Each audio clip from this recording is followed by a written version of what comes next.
This is ABC Sports coverage of the 2024 AFL Premiership season. On ABC Radio, ABC Sport Digital, and take us with you on the ABC Listener. Look for the AFL button.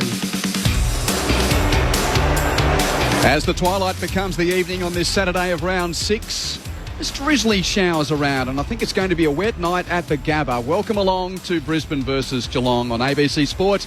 My name is Quentin Hull, and this is one of the keenly anticipated matchups of the round. The unbeaten Cats bring their 5-0 record to the Gabatoir, which is starting to lose a bit of its fortress status.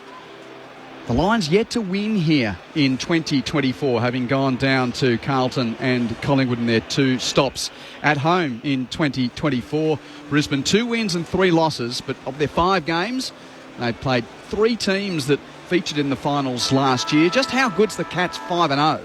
Well, they've only played 1 team that was in the top 8 in 2024. That's a part of the storyline here. We'll keep you up to date with the Derby when it gets underway. And as Clinty was mentioning, the subs here, Jared Lyons for Brisbane and Jai Clark for Geelong, a Geelong team which welcomes back veterans Tom Hawkins and Pat Dangerfield.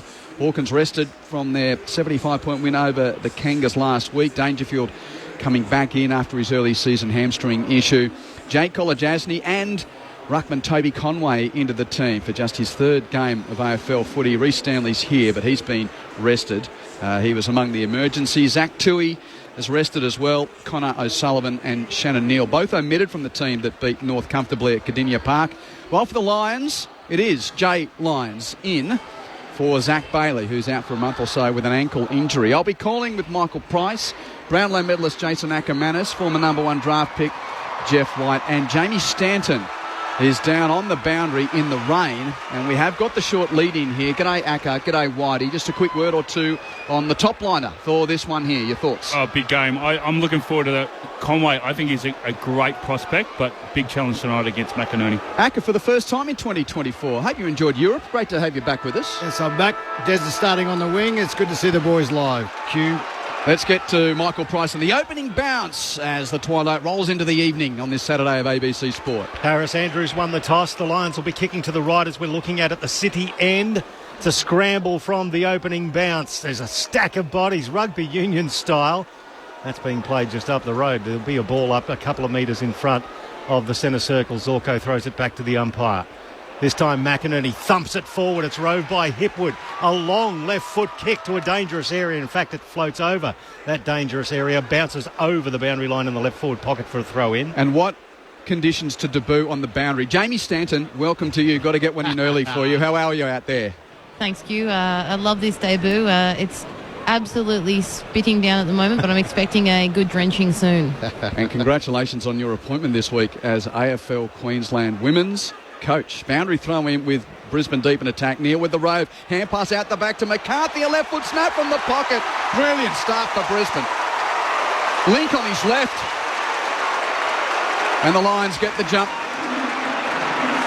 Ginger's been good on his left, and he's kicked so many of those goals around his body. He's so sharp on his opposite side, but the groundwork and it's so clean from Lachie Neale inside Acker. I thought just back a couple of plays before when that long kick went in, that just a big O getting up, punching it forward, slippery night, all of a sudden momentum, Hipwood gets it, it's in the pocket, great goal. Although I do know with Link, sometimes those left foot snaps do hit the middle of the ball and can go anywhere, but that is a ripper. In the wet, good start. Really like that. I like what you said about O though, just against a third gamer, just bang, punch it forward, momentum. Yeah, there you go. Play along with us as well. We've got collective Camerons going tonight. This is how many goals between Jezza at one end and Charlie at the other. We'll get Acker and Whitey's thoughts in a moment. 0437 774 774 the number. It's obviously a ploy. McInerney thumps it forward again. It's roved by McCarthy. The handball to Rain, a little 9-iron into the path. Misses the target in Darcy Gardner. It was DeConing who got back there with Guthrie and took the ball over the boundary line again in the left forward pocket, 20 metres around for a throw in. Has this been going on for a while? Gardner down forward. Jez is up here on the wing for Geelong, so that's interesting. He's been doing it for the last couple of games, Darcy Gardner. They've thrown him forward a couple of times. Throw in now.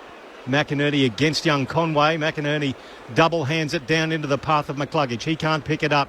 players go in and attack it, and the umpire is going to come in and ball it up about 40 metres from the Lions' goal. So collective Camerons, Jeff, how many do you reckon? 5. 5, okay. 3 to Jezza Cameron. 3 to Jezza, 2 to Charlie. Zorko crashes through the stoppage, can't win it, and Blitzarps picks up and clears Geelong from defence. Rush kick to the wing, it's coming back in, roved by Payne of Brisbane. Hand pass to Berry, long kick from halfway to full forward, across the front of the pack collar. Jasmine makes the fist for Geelong. Roved though by Brisbane's McCarthy, hands to Zorko, hands to Joe in the pocket. Danaher tried the banana. It slipped off his boot, he got pushed out of bounds, he's kicked it out on the full, and it's a free kick Geelong.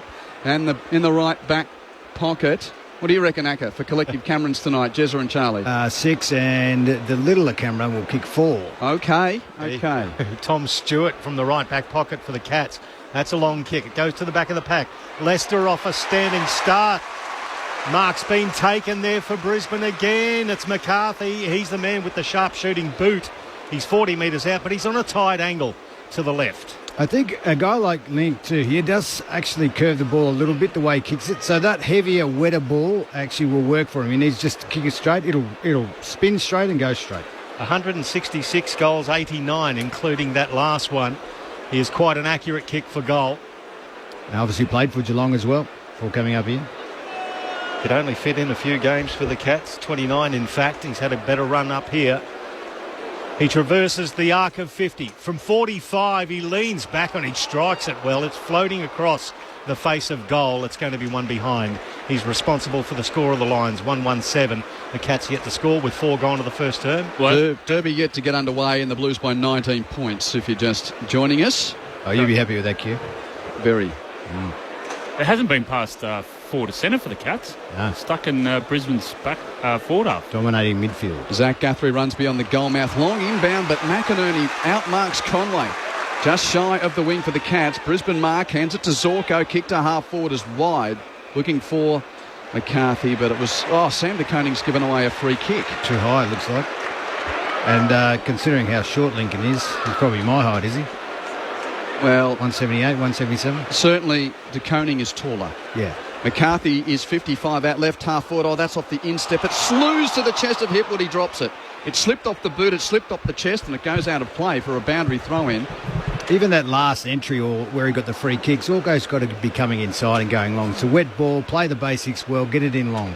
5 inside 50s to 0 so far. The Lions up by 7 points with 5 minutes gone to the first term on ABC Sport. Throw in Conway versus McInerney. Call that one a draw. It drops to the feet of both players. Picked up by Dangerfield. Tackle as he got the handball away. Rayner fends off one. Got the handball back there to Berry. Berry now to Zorko. The outside of the boot goes back inside 50. Big pack and the ball gets smashed towards the boundary. Bruin gets smashed into the ground. There's been a bit of a head clash there too. Now Charlie Cameron's down and he's feeling at his mouth again, and we know the troubles he's had with his teeth. Yeah, that's accidental, I reckon. He's bounced back up. No harm done. Off the hands. Max Holmes clears the ball over the back of the pack. Well done by Ollie Henry. He's slugged, thrown to the ground as he gets rid of the ball. Crowd one holding the ball, but it goes back to the Lions now. Off a step, Leicester inside 50, and Tom Stewart-like things and takes a beautiful defensive mark. Kicks to the fat side and space, hoping for Cameron. Jeremy, it goes beyond him. Picked up by Starcevic of Brisbane on halfway. High chip to the half-forward flank, marked by Gardner. Darcy Gardner, a kick and a half from goal. Not far away from where the cricketers enter the Brisbane cricket ground. The wet Gabba tonight for this highly anticipated clash. Short pass infield marked by Fletcher. The Piglet. The son of Pig. Piglet, you like that one? Yeah, that's a good one, yeah. I mean, you're usually the guy with nicknames, but in your absence, I've taken that role from you. No, I like it. Yep, okay. Transfer to the middle of the ground. Zorko, as the Lions switch from one side to the other. He marks in the middle, kicks to Andrews, edge of the centre square, kicks to half forward, and Berry marks. Now here's the forward entry for Brisbane, right down the pipe, spoiled away by Guthrie of Geelong, roved by Bruin. Hand pass, doesn't find a teammate, picked up by Neil of Brisbane, 50 out, hands it to Joe. Danaher, 2 steps, bang! Misses. Just to the right. I like that from Brisbane. They actually switch the play, but actually do it quick because it's shifting the zone of Geelong. We know that they're a really good zoning side defensively. Brisbane 1-2, Geelong yet to score, 7 minutes played. Guthrie brings the ball out and just inside the boundary, taken by Mitch Duncan. He's 70 metres from his own goal. at left half back. It's a long kick down the line, looking for Hawkins or Henry. Fisted forward by... It was Harris Andrews. It was rowed by Dempsey for the Cats. His handball smothered by another youngster in Fletcher. They take it over the boundary line. Interesting in the background. You can see Parfitt and Lockie Neal locking arms. And O'Connor, the Irishman, comes in again. He's going to be running with Neal as well. The throw in between the wing and left half forward for the Cats. McInerney taps it down, rowed by McCluggage. Tumbles a kick in, well, just short of half forward. Well done by Hipwood. Got there first, and then as he gathered, he was thrown into the ground. Ball spills away. Good tackle by the Irishman, O'Connor, and the ball on centre wing on the Vulture Street side will get a throw in with the Lions up by 8 points. And the rain coming down without great force, but consistently, persistently. As the throw in on the wing, Duncan out the back of the pack rows for Geelong. Hand pass to half forward, no one there. Met by Lester of Brisbane, he can't control it. Ricochet goes to O'Connor, but he's tackled by the veteran. And O'Connor will come up as the ump says ball up. You've got a few numbers coming up for the Cats because a lot of finger pointing going from the Brisbane defence. Conway taps boundary side, Dempsey can't keep it in. Boundary throw in, 70 from Geelong's goal, left half forward. I'm just noticing Starcevic just pointing. He's just putting his hands in the air. He doesn't know who he's picking up. There's a lot of players for Geelong that are coming up to these top players. Cats are yet to go inside 50. The Lions have had 8 and up by 8 points. The throw in across half forward for the Cats. It's rowed by McCluggage again. He tumbles a kick to the wing. Darcy Gardner overruns it. Mitch Duncan kicks it off the deck. It was taken there by Conway. Got a handball away, and immediately Jack Bowes tackled by it was O'Connor tackled by Dunkley, and the umpire's going to come and throw it up very quickly. McInerney got rid of Conway, then tapped it down. It was picked up by O'Connor, then towed off the ground towards the arc of 50. Cats with a chance. Close is in there trying to pick it up. It's stuck underneath a couple of players as well. Everybody's just standing there appealing for holding the ball. But there were 2 players holding the ball in, one from each side. The umpire splits it and throws it up. Geelong at attacking 50. Bruin runs boundary side to gather the slippery stoppage. Got a 1-2 hand pass exchange with O'Connor. Bruin's kick across half forward, marked by Parfitt. Quick hand pass to Holmes from 55. He deeply kicks it towards Cameron, who's outmarked brilliantly by Lester, who's got the early job on Jezza. Plays on with a kick to left half back, looking for Payne. Intercepting though for the Cats was Henry, and the ball goes out of play, and we'll see a throw in at right half forward for Geelong, left half back for Brisbane. It's the Lions 1-2-8 to the Cats yet to score. Quentin Hull, Michael Price, Jeff White and Jason Ackermanis in the box. Jamie Stanton out among the fans, and the rain keeping her eye on things from the boundary. As the ball's tossed in at right half forward for Geelong, McInerney again beats Conway. Whistle, but it's going to be McInerney's free kick. Conway tangled with him. He plays on quickly with a hand pass to Berry, who kicks it out of bounds on the full. And that roar tells you there's a few Cats fans in the house. Always. That's why they're not in Victoria, though. They love it up here. They do. Turned on the weather for him, Macca. Oh, yeah. They love this. Ponchos are plenty as Atkins kicks it to the arc of 50. Thumped by Payne towards the boundary line. And Dangerfield gets right into... Who was he battling with there? Lockie Neal. That was a little ugly, methinks. There's going to be some replays of that one. I'd like to see it.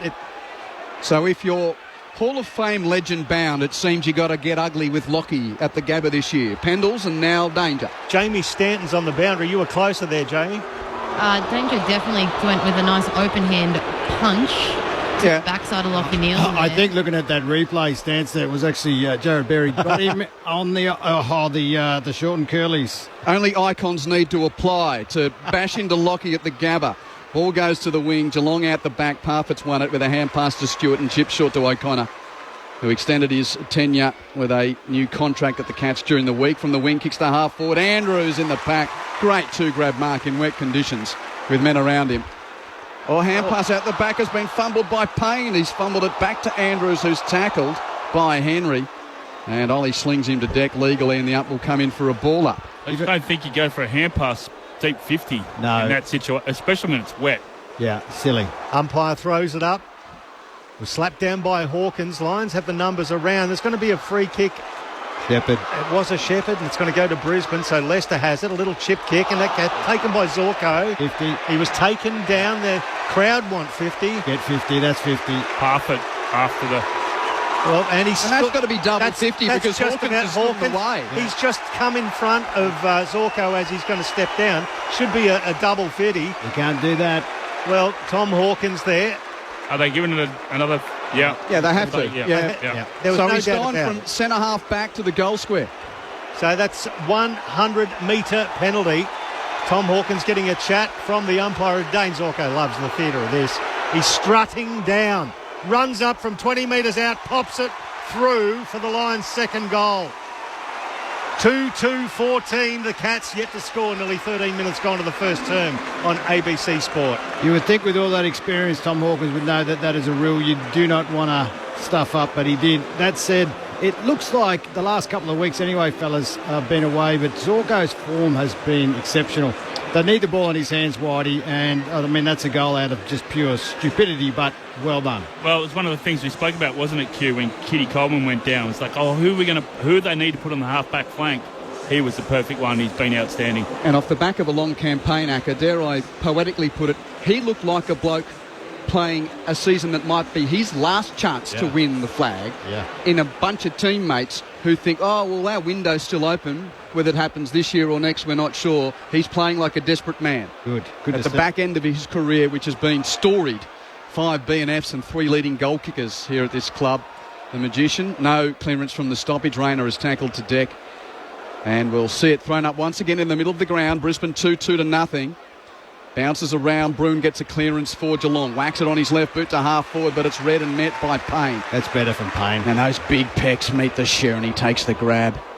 He's been a bit up and down Baywatch, Acker, while you've been in Europe. I was disappointed before. He should have taken that mark instead of spoiling it. Kicks long towards the wing. Stewart spoils away from McCarthy, roved by Dempsey of Geelong. Kicks it around the boundary towards half forward, hoping for blitz arms. Leicester does enough to spoil. Ball out of play. And we'll see it tossed in with the rain getting slightly heavier, and it's going to stick around. There's a heap of it around southeast Queensland. 14 and a half minutes first term on ABC Sport. Brisbane 2-2. Cats, duck egg. And the inside 50 is now 9-4 in favour of Brisbane. Danaher in the rut gets it down road by Parfitt. He's tackled. Lets loose the ball. It's picked up by McCluggage. Gets around one. Kick to centre half forward is delightful. It hits Gardner, who read it well. His chip pass forward. 20 metres. Hits Hipwood on the chest. Great transference of the ball in the wet. Hipwood will have a shot from more or less directly in front, 40 metres out. That's the key right there, Pricey. They've just... From the outset, they've adapted to the conditions better than Geelong. And just a tackle from Rayner, just coughed it up. Had numbers there, the Lions, and then the kick to Gardner. You can't see it, but if you're watching somewhere, you'll know that was unbelievably good, well weighted, and then Hipwood with the double back and just gets an easy mark to have a shot on goal. So Eric Hipwood with 9 goals for the year so far. The left foot from 40 metres from Hipwood. It's left. Wasted opportunity, one behind, 2-3-15. It's Cats. It's a score. That's ugly, Price. You see that spin with a wet ball? That was ugly. It's spoken from Jason Ackermanis, a man who can make the ball speak in the wet. Short kick in finds Stewart. Kicks to right half back. Reaching for the mark there. Couldn't take it down, that Cats player at half back, who now applies the tackle. That's De Koning. Atkins comes in to try and win it. Fumbling in the contest with McCarthy. There'll be a fair bit of that tonight in wet conditions. Players pile in on attacking 50 for Brisbane. Lets them go. It comes out Geelong's side, defensive side of the pack with Stengel. A high kick, which goes about 20 metres downfield. Caught by Brisbane's Dunkley, who got underneath it in front of the interchange gates. About 80 from goal. Dunkley kicks Brisbane back into attack. Looking for Gardner. Spoiled away by Dempsey. That's Jack at the back. Great hands. Tunstall got it to Hipwood. Tried to kick it from the pocket on goal. Missed everything across the face, out of bounds in the opposite pocket. Good result. Rolled along the deck, will be thrown in. Left back pocket for Geelong, right forward pocket for Brisbane, who have been inside 50. 11 times to 4 in this first term, Pricey, and lead 2-3-0. It's been dominant so far from the Lions. McInerney slaps it down.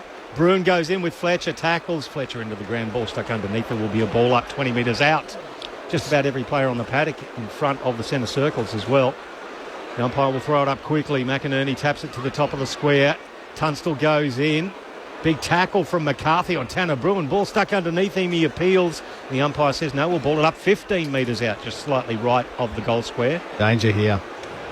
Blitzarves and McInerney do ruck work. Blitzarves gets it down to Bruin, who just bangs it on his left boot to clear a defensive 50 close to the boundary, with indeed close to the boundary. Even Along with Starcevic, the ball taken over with Brad Close there in attendance. Even small things like in the wet, they're actually going to the thin side, inside forward 50 to create a stop play. Ball ups, boundary throw-ins. Jeff White and Jason Ackermanis, your experts on ABC Sport. Boundary throw-in, Parfitt farms it out. Hands to Duncan, hands to Dangerfield, hands to Bowes, back to Dangerfield. They run it through half-back.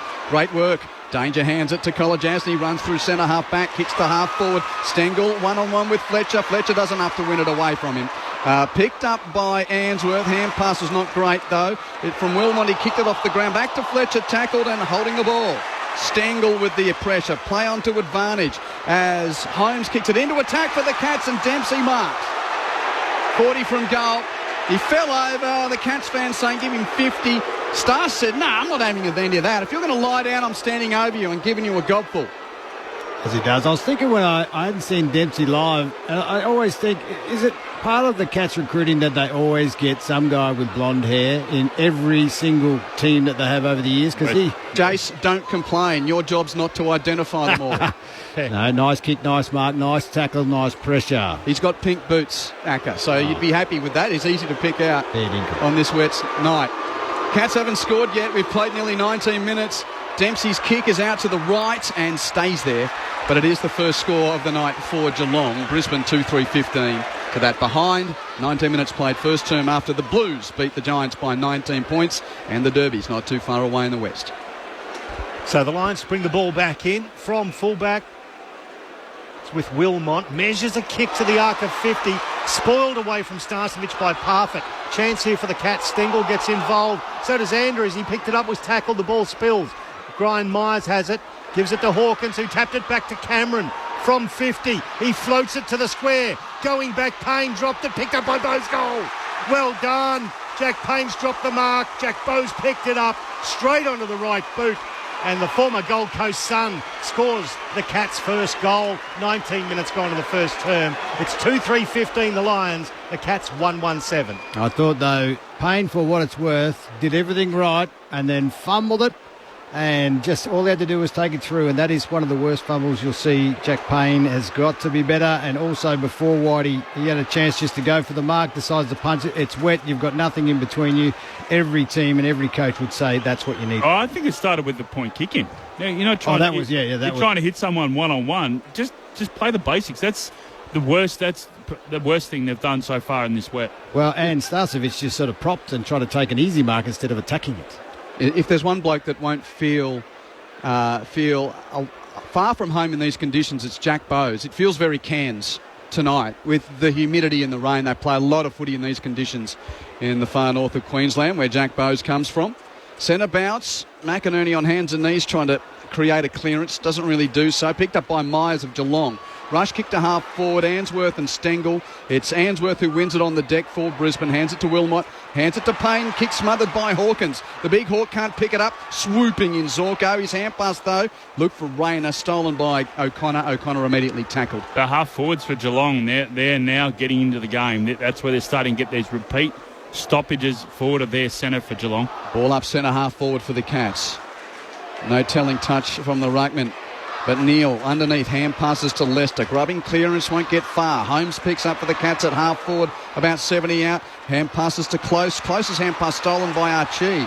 He kicks it off the outside of his boot and out of bounds on the full. Callum Archie didn't go with the left there. Tried to, against momentum, kick it with his right boot. Now Dangerfield's going to take this free kick. He's too far out, even for his prolific skills. 70 out, Danger with a long kick to the big man at full forward. And Andrews' knuckle. Here's the telling play. He's punched it over the boundary line for a throw-in next to the behind post. Brisbane 2-3-15, Geelong 1-1-7. You're hearing it on ABC Sport from the Gabba. It just shows you over there, that right foot kick of Archie. If you don't have a left foot, mate, that would have kept it in. You've got to practice that stuff. Thought Ollie Henry was probably a little bit stiff not to get a free kick for being tunnelled there. Throw in, right forward pocket. Hawkins tries the mid-air kick, missed it. So did Close. He got a hold of it. It only went 2 metres. Picked up by Ainsworth. He's tackled into the ground. That could be holding the ball. Crowd wanted it. He didn't get it. The umpire's going to come in and ball it up. It's only about 30 metres from the Cats' goal. This is where the Cats love Tommy Hawkins doing the stop plays inside their forward 50. It is a crowded situation. Hawkins versus McInerney. McInerney got it down road by Stengel. Got the handball to Cameron. He's pressured off the ball. He puts it towards the boundary line. It'll be a throw in about 30 metres out in the right forward pocket for the Cats. They're trailing by 8 points with 22 gone in the first term. G'day to Jeff, who's listening via the Listen app at Waterloo in Sydney. Go Cats! Thanks, Jeff. 0437 774 774. If you want to get in touch, please include your name and where you're texting from. Geelong in attack, boundary thrown, but again it's Neil with the clearance for Brisbane. Hand pass out the back to Payne, not a great kick. Picked up by Myers near the boundary. He runs out of room and out of ideas, and his kick is smothered and out of play. Brian Myers already, his fringe is dripping down his forehead. You're talking about the hairdos, Acker. Oh, Makes it harder on a day like today. it does for you guys. All those distinctive bouffants become a wet mess of commonality. Boundary throw in. Stengel roves in the pocket for the Cats under pressure. Hand pass stolen by Tunstall. Gave it to McInerney. Semi-smothered kick. Picked up by Dunkley. Wet weather clearance straight to Holmes of Geelong. And Holmes takes the mark. 45 degrees from goal, about 60 metres out on right half forward flank. Kicks it around the pocket into the chest of McInerney, who plays for the opposition, and the big ruckman takes the mark. And we're in another one of those weird scenarios when Blitzarves rucks today, Pricey. I think this is the first occasion in history where at a ground you'll have 46 rucking against 46. We had Cox and McInerney, now we've got Blitzarves and McInerney. Oh, well played. The man with the numbers is Quentin Hull. Handball came from Tunstall, went to Archie, who delivers it now to Darcy Gardner. Forward to centre wing on the Stanley Street side. Running forward, Hipwood collects it. 60 from goal, against the boundary line at left half forward. Kicks it into the man on the mark, Tom Stewart. Takes it over the boundary line. It'll be a throw in across the arc of 50 at left half forward for Brisbane. They're leading by 8 points. They're the things he's just got to be better at. You get spoiled on a wet night, get back, you want to go and do those kicks, you've got to be better than that. And that's where he's got to get his game and improve, particularly in these conditions. Both teams at 50% kicking efficiency. It has been persistent, drizzling rain since the opening bounce. Got a feel for Jamie Stanton making her boundary debut down there as Tanner Bruin kicks it straight down the corridor. Oh, Ollie Henry got rid of his opponent, gets over 50, skids one through, kicks the Cats second. Those turnover goals will kill you, and the Cats can do it. Brilliant piece of work from Ollie Henry in the end. 2-3-15 the Lions, 2-1-13 Geelong. We've played 25 minutes of the first term on ABC Sport. Michael Price, Quentin Hull, with your experts Jeff White and Jason Ackermanis. Did you use his body well then, didn't you? And then to keep his feet and then one-handed and then to finish it off like that was an outstanding goal. But the 1%, you were saying about the basics, 100% I agree with that. But also the 1%ers at Geelong, the smother on the mark, the setting up the wall, making sure that they've got the defence set up. They're just getting all the 1%ers right. Yeah, that's how they've got themselves back in this game. Really good push there on Harris Andrews, but that's it. They're just cleaner. They're just cleaner in that contest. So Oliver Henry kicks Geelong second, no clearance from the centre bounce. It started off the back. That contest over there, Geelong cleaner, bang, bang, handball through the middle, one-on-one forward, brilliant. Rain still coming down. Whistle in the middle. Play an advantage, free kick Brisbane. And Berry bursts clear from the pack and chips a pass to Danaher. Danaher marks on his chest 45 metres from goal and looks every inch a man going back for a set shot. So you can just almost hear the squeaking of the plastic chairs for Lions fans here as they squirm in their seat. Now, I always wondering if Joe's on tonight. Yeah, I always found that when that ball just gets a little bit of water on it and you hit it just as normal as you would because of that water, it'll actually go further. So this is no trouble for Joey. Distance not the issue. Left foot from 50. Beautiful strike. Beautiful strike, which just fades to the right at the last moment. A behind from Danaher, and Brisbane lead by 3 points at 2-4 to 2-1. Come down there heavy now. Yeah, it's looking very heavy out there. Oh, there's stacks around. It's going to be raining all night, boys. Yeah. So you wouldn't expect the efficiency to go up as Tom Stewart exits the goal square. That's a beautiful long kick to short of centre wing. The fist forward, rode by McCarthy, turns it around, kicks it towards Rayner, spoiled beautifully. That was well done again by Stewart, who followed it up and belted it over the boundary line. Be a throw in just inside the arc of 50. Left half forward for Brisbane. They're leading by 3 points late in the first term. There's about 4 minutes left of this first quarter. The throw in across the arc. It's McInerney versus Conway. McInerney actually tapped it to himself, gave the handball to Dunkley. Towering kick goes through the hands of Lohman. Almost rove by Rayner. Towed forward by Link McCarthy now. Kicks it in front of himself. Controlled it beautifully like a basketballer. Dribbled. Handball to Wilmot. Lowers his eyes. Tried to find Rayner. Went past the hands of Stewart. Roved front and centre by O'Connor. He gets it to Conway. The big man stripped of the ball. Cameron. He picked it up. Shot the handball out. Jared Berry from 25 metres outside of the right shoe. Hits the base of the right goalpost. Good effort in the wet. The Lions attacking, but only the one behind produced there. 2-5-17 plays 2-1-13. It's a 4-point margin. No left foot. No left foot. Not everyone is adept at that skill as you, Jason. Practice. It's just practice. Long inbound goes all the way to the middle of the ground, but Starcevic is there for Brisbane. Hand pass to Andrews. Poor kick off the slewed right boot. Intercepted. Close of Geelong. Gathers the ball. Kicks it to Bowes. Bowes from 60. Marks and kicks the full forward. Marcus dropped by Mize in the goal mouth. Jeremy Cameron Rose for Geelong. Hand passes to Dempsey in the pocket. Chips in field on the head of Duncan. Spoiled by McCarthy. Roving is Wilmot for the Lions. Hands it from Dunkley onto McCluggage. Left foot wobbler from half back towards the wing. Danaher's got the field to beat. Can't do so. Geelong win it out the back. Stewart happy to kick it 40 metres backwards to Jack Henry, who's the last man in that defensive position for Geelong. He's kicked a half back. Set a task of Kolajasny. But Kolajasny marks despite the late arriving pressure of Cameron. Brisbane lead by 4 points. We've travelled 29 minutes of the first term on ABC Sport. Long kick looking for Conway, spoiled by McInerney. Front and square was Berry. He stopped and propped and then kicked it out of bounds on the full. That's about as best as I could describe it. This was good defence from Brisbane before. They were out on their feet. It was all the Geelong players running forward. Great defence. 2 examples in a row of no left foot there, Acker. Mm-hmm. Kick down the line there by Geelong, looking for Stengel. He hacked it out of mid-air and it could have been adjudicated as out of bounds on the full. That's what Harris Andrews was after. But the umpire says it'll be a throw-in, just forward of wing and short of half forward on the right-hand side, the Stanley Street side for Geelong. The thing that's annoying me, Price, is these kicks that they're not looking at, they can go anywhere, and they've been working for Geelong and not for Brisbane. Conway gets to the front of the tap, but Dunkley does the roving for Brisbane. He's at left half back, has a moment to find his right boot, kick a high ball to the wing.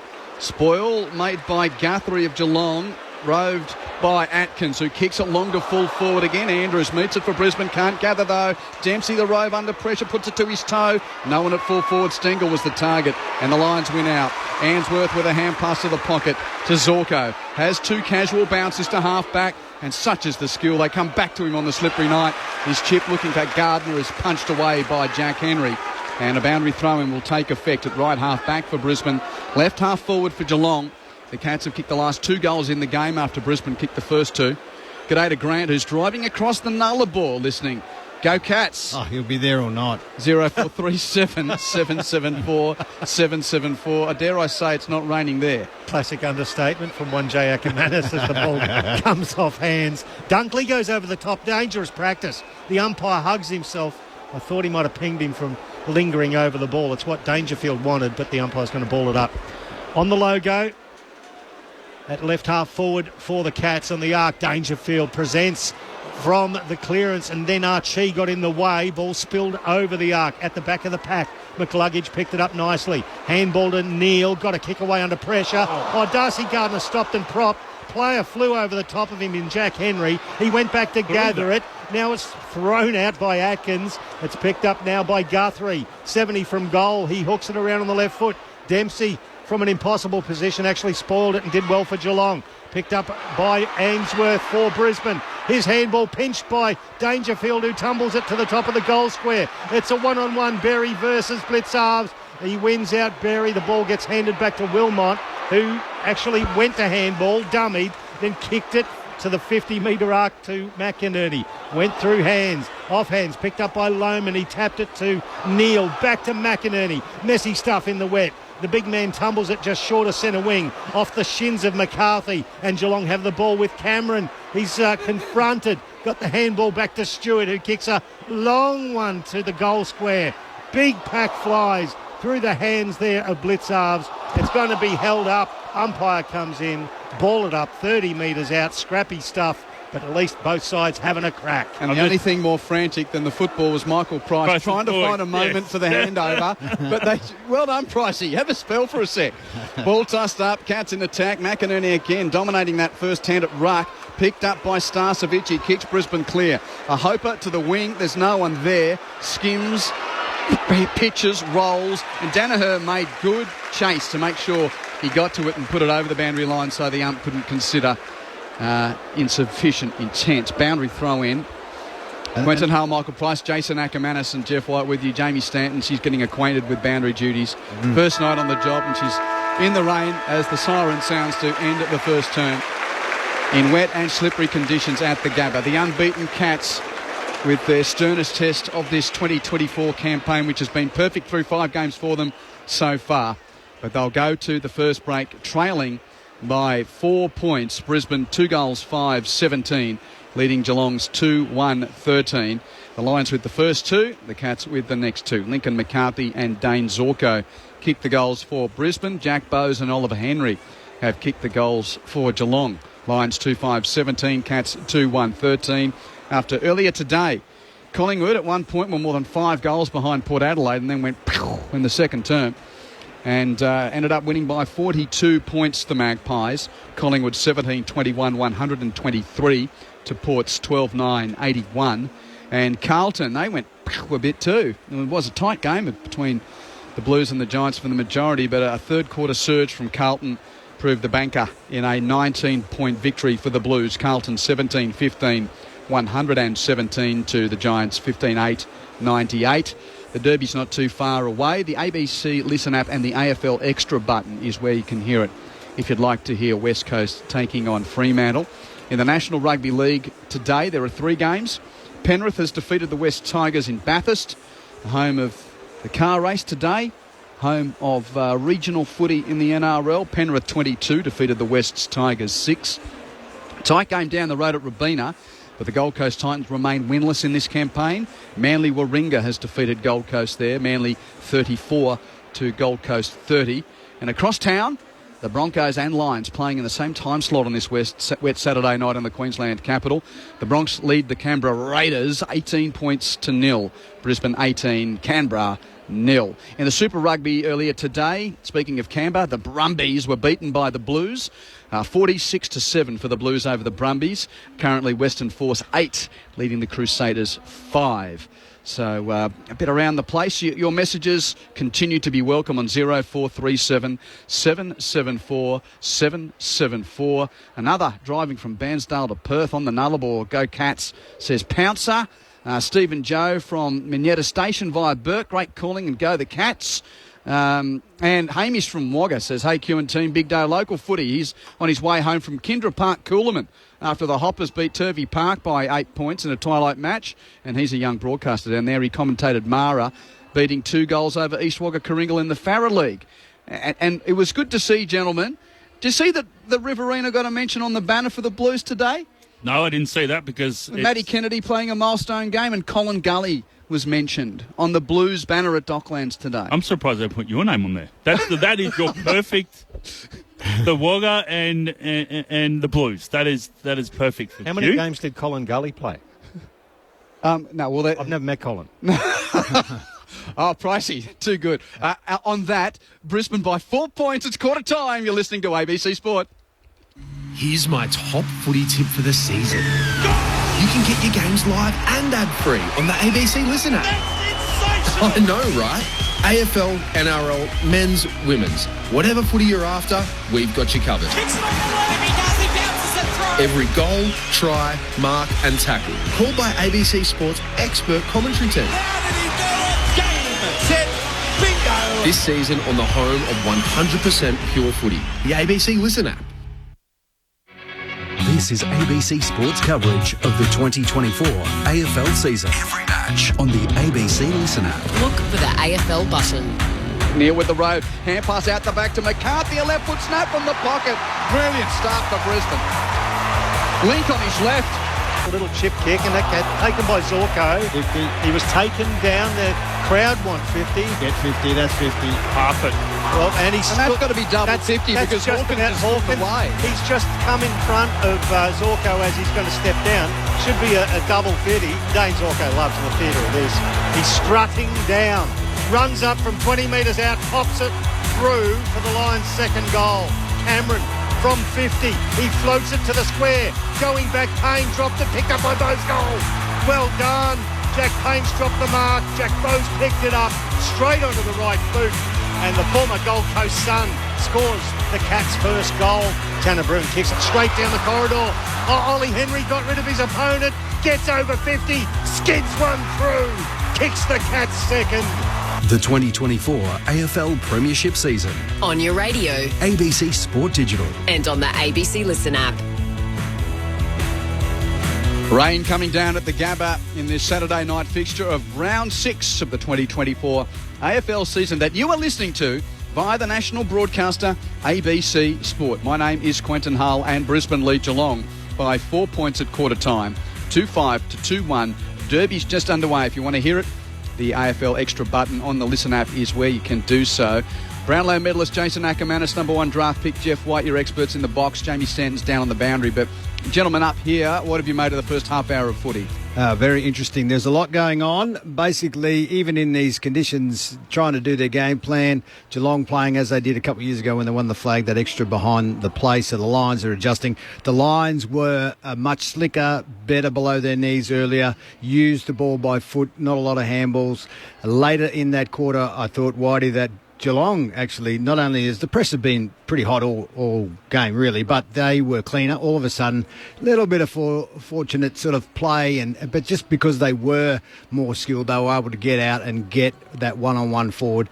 So far it's just been this interesting battle. We'll see where it goes, but it's not going to get any easier out there, Whitey. No, and you're spot on with the adapting. Geelong needed to adapt, and I think they're half forwards for my, Close, Dempsey, they came up, they created a bit of confusion for Brisbane and forced those turnovers, and that's how they got back in the game. Not much in the inside 50s, 14 to Brisbane, 13 to Geelong. Overall possessions, Brisbane had it 18 more times as the second term's underway, Michael Price. So the big fella, Conway, got it down there to Dangerfield. He shot a handball out. It went to Brian Myers, who was taken high there by Zorko. Just in front of the centre circles, he plays on. It's a chipping kick towards the goal square. Big fly from Ollie Henry. Front and square, Jasper Fletcher. Taken down without the ball. The umpire says no. It's going to be balled up about 30 metres out directly in front of the goals. He doesn't pay that one, but he pays that one up there. That was less of a hole in the man. Stewart's had 8 touches for the Cats to lead their numbers. 9 for Jared Berry, the first turn, the most prolific for Brisbane. Payne under the stoppage. Rush clearance for Brisbane. Not all that effective. Dangerfield had a play at a chest mark there. Spewed off his chest under pressure from Fletcher. And underneath, Answorth is able to lock it up for a ball up. That's what I was saying, Q, those quick kick forwards. Yep. Again, McInerney beats Conway. Ball to the boundary line. Jeremy Cameron Roves, though, hands it to Holmes, who tries to keep it in with a cute handball around the boundary and can't. But Geelong has set up their defence really well, and they're actually reacting quicker than Brisbane when there's a quick kick out from their back 50. Yeah, it seems to be going to them all the time, though. That's why I'd get rid of it. With these two jumpers playing and young Conway out there, you've got to give a mention to Damien Burke. There's something about him, isn't he, young Conway? Oh, yeah. There's a bit of a thought there. What do you reckon, Jeff? Fair call? Yep. Doppelganger? Yeah. Ball out to the wing. Half a play there for Jack Henry. He couldn't pick it up. He gets some help. Bruhn trying to crash through, and he couldn't under the tackle of McCluggage. It'll be a stoppage on the outer side. Tossed in the air. So it's going to be Conway, who did well to actually push McInerney off. Then he missed the ball. Picked up by Dunkley. Got the handball away to McCluggage. Tried to get through holding the agate. Has to be. He was tackled beautifully by Tanner Bruhn. Got him down, the former Giant. Gives the handball off to the run of Max Holmes. Burns past McCluggage. He ran 20 metres. Yep, absolutely too far. In front of the Lions benches, they let the umpire know that too, just quietly. and the ball's taken by Jasper Fletcher, the piglet, the great piglet. under Peggy. It's a logical step, isn't it? Down the line. Dunkley went for the nice fly over Tanner Brew, and the ball went through his hands over the boundary line. Will be a throw in. That's why I like that kick to go to a contest. The big fellas down the line instead of going to a one-on-one on the boundary line. But that was the other thing. That's why I think McGluggish actually took him on, because he doesn't want to get that quick kick forward. They're set up too well. Ball tossed in on the outer side. Answorth rose, but he's tackled immediately by Myers. Doesn't want to get rid of it. He does eventually. Hand pass to McInerney. A hoper up in the air. Duncan had a play. Couldn't gather it.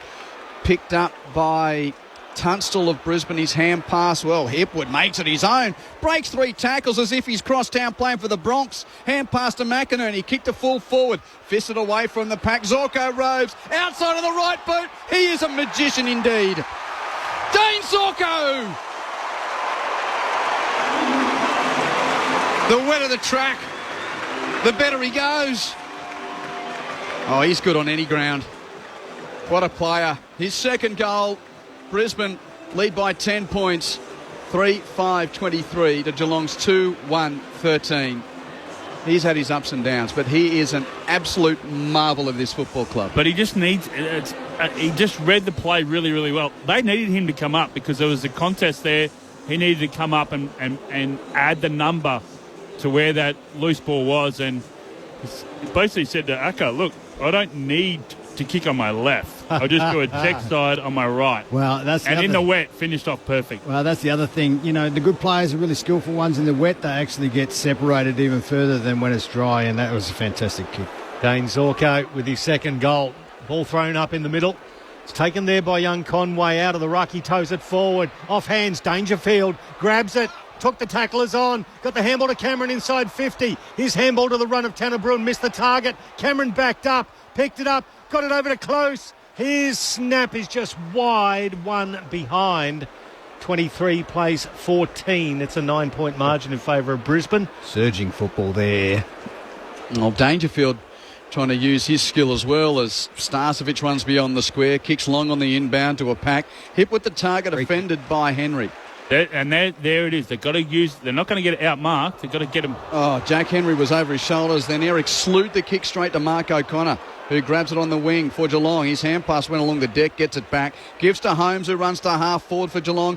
Outside of the boot, little screw ball, which has been picked up by Myers. He went the cutesy chip. Dunkley got in the way for Brisbane, kicked it away from the oncoming Hawkins, and then Answorth's gathered up in a tackle by O'Connor, and we'll have another ball up as the rain continues to come down at the Gabba. It's a different kind of footy in these wet conditions. Brisbane leading by 9 points. Stoppage with Geelong in attack. Who's over it? O'Connor. Hand pass to Dangerfield. Rush kick from 55 to Duncan. Oh, he's dropped the chest mark 20 metres out, but robes his own crumb. Hand pass to Oliver Henry in the right forward pocket. Has to hand pass infield to Bowes. 40 out. His kick is smothered by, guess who? The Zork, who follows up with a tackle on Guthrie. On his legs, because it slipped off the torso down towards the ankles. It was there. Free kick to Zach Guthrie. I think the decision was right, but it ruined the theatre pricing. Certainly did. And many have claimed the title of barometer, but Zorko is the OG, as the kids say. Long kick to the top of the square. Offhand, Stengel gets there first. Evades Archie. Handball to Bowes. He's tackled and let loose the ball. Crowd wanted ball, nothing happening. Ollie Henry dives on it. It's a clash of bodies 30 metres out. Trying to get away Dunkley. Tackled into the ground. Ball stuck underneath him. Good tackle by Jack Bowes. And Dunkley peels himself off the turf as the crowd boos. There'll be a ball up 35 metres out directly in front. McInerney tries to fist it clear in the ricochet of bodies and men and crashing through as Myers lost it. Neal steals it away for Brisbane. Ham pass to the pocket for Fletcher to exit for the Lions. Kick to the wing over the head of Lohman, but Hipwood running on, kicks it out of the air towards half forward, and it stays in the field of play. Eric's giving chase, taps it infield back to Lohman on 50. Great play. Lohman couldn't pick it up. Held without it to the crowd, and the umpire agrees. Too high. Free kick to Kai Lohman. And the man on the mark, Collar Jasny's right on the paint of 50. Lohman, short pass to Fletcher, who takes the grab right half forward, still no closer to goal. He kicks it infield. Zorko marks at 52 out. Watch out. He's got a barrel in him. Yeah. Oh, this is the guy you want. No, he's not going to go for it. He kicks a drop punt to Danaher. Flies, good piece, couldn't mark at the top of the goal square. And at his feet, the cavalry close it down. And we'll have a ball up. Full back for Geelong, full forward for Brisbane. Lions leading by 9.7 minutes played second term. ABC Sport at the Gabba. Jack Payne very slow to get up at the back of the pack. He's still on hands and knees. That's Oscar. Oh, sorry, McInerney it is. He's a bit wobbly, the big O. He's groggy, yeah. They've got to... I'd be... Well, He's going off a... He's not going to contest this ruck contest. It'll be Danaher to Lohman. Could have been taken high. He wanted it. Going in Dunkley. Got the handball away. Tunstall. And then Hipwood tapped it forward. Picked up and the snap was smothered for Geelong. And it's De Koning with the ball. The handball comes away. Gives it back to Holmes. Holmes at right half forward goes back to De Koning on the logo. Now back to Holmes. They're waxing. He's 70 from goal at right half back. They've got out of this beautifully, the Cats. Guthrie's made his way to just short of centre wing. Takes a chest mark. Wheels around. The long right foot kick towards right half forward is beautifully spoiled away from Ollie Henry by the big fella in Harris Andrews. It goes over the boundary. Jamie Stanton, how are you travelling out there? Well, the rain's definitely getting me, but we're just watching the doctor now assess Big O. It looks like they're looking at his right eye. Doesn't look like it's a concussion yet. It's more looks like an eye injury than anything else. Jamie Stanton down on the boundary. Good on your work, Jamie, as Leicester sees it back out of play from that throw-in, so we'll have another stoppage. Look like friendly fire there. Okay. He's poking the eye, perhaps. poking the eye, yeah, but yeah. He did look a little bit wobbly, though. Well, yeah, they hurt. It'd be a massive loss if it is, though. Yeah. Throwing it right half forward for Brisbane. Danaher does ruck work to tack down to Archie. In fact, left half back for Brisbane it is. Archie kicks around the boundary. Duncan gets in front of Tunstall to punch it out of play. So Jamie Stanton this week announced as AFL Queensland women's coach. Current son, former Roo, former Lion. She's with us on the boundary. Quentin Hull and Michael Price calling the action with number one pick Jeff White and Brownlow medalist Jason Ackermanis. We're in the dry here on what is a wet night at the Gabba. Brisbane leading by 9 points. Stoppage on the wing. Myers bursts clear for Geelong. Kicks it to Henry's chest. He spills it. It came spewing out. Slipped down the hoops and out she goes. And Brisbane get away from it as a consequence. Dunkley at half back. Kicks to McCluggage. His kicks a turnover. Kicks it to Henry's brother.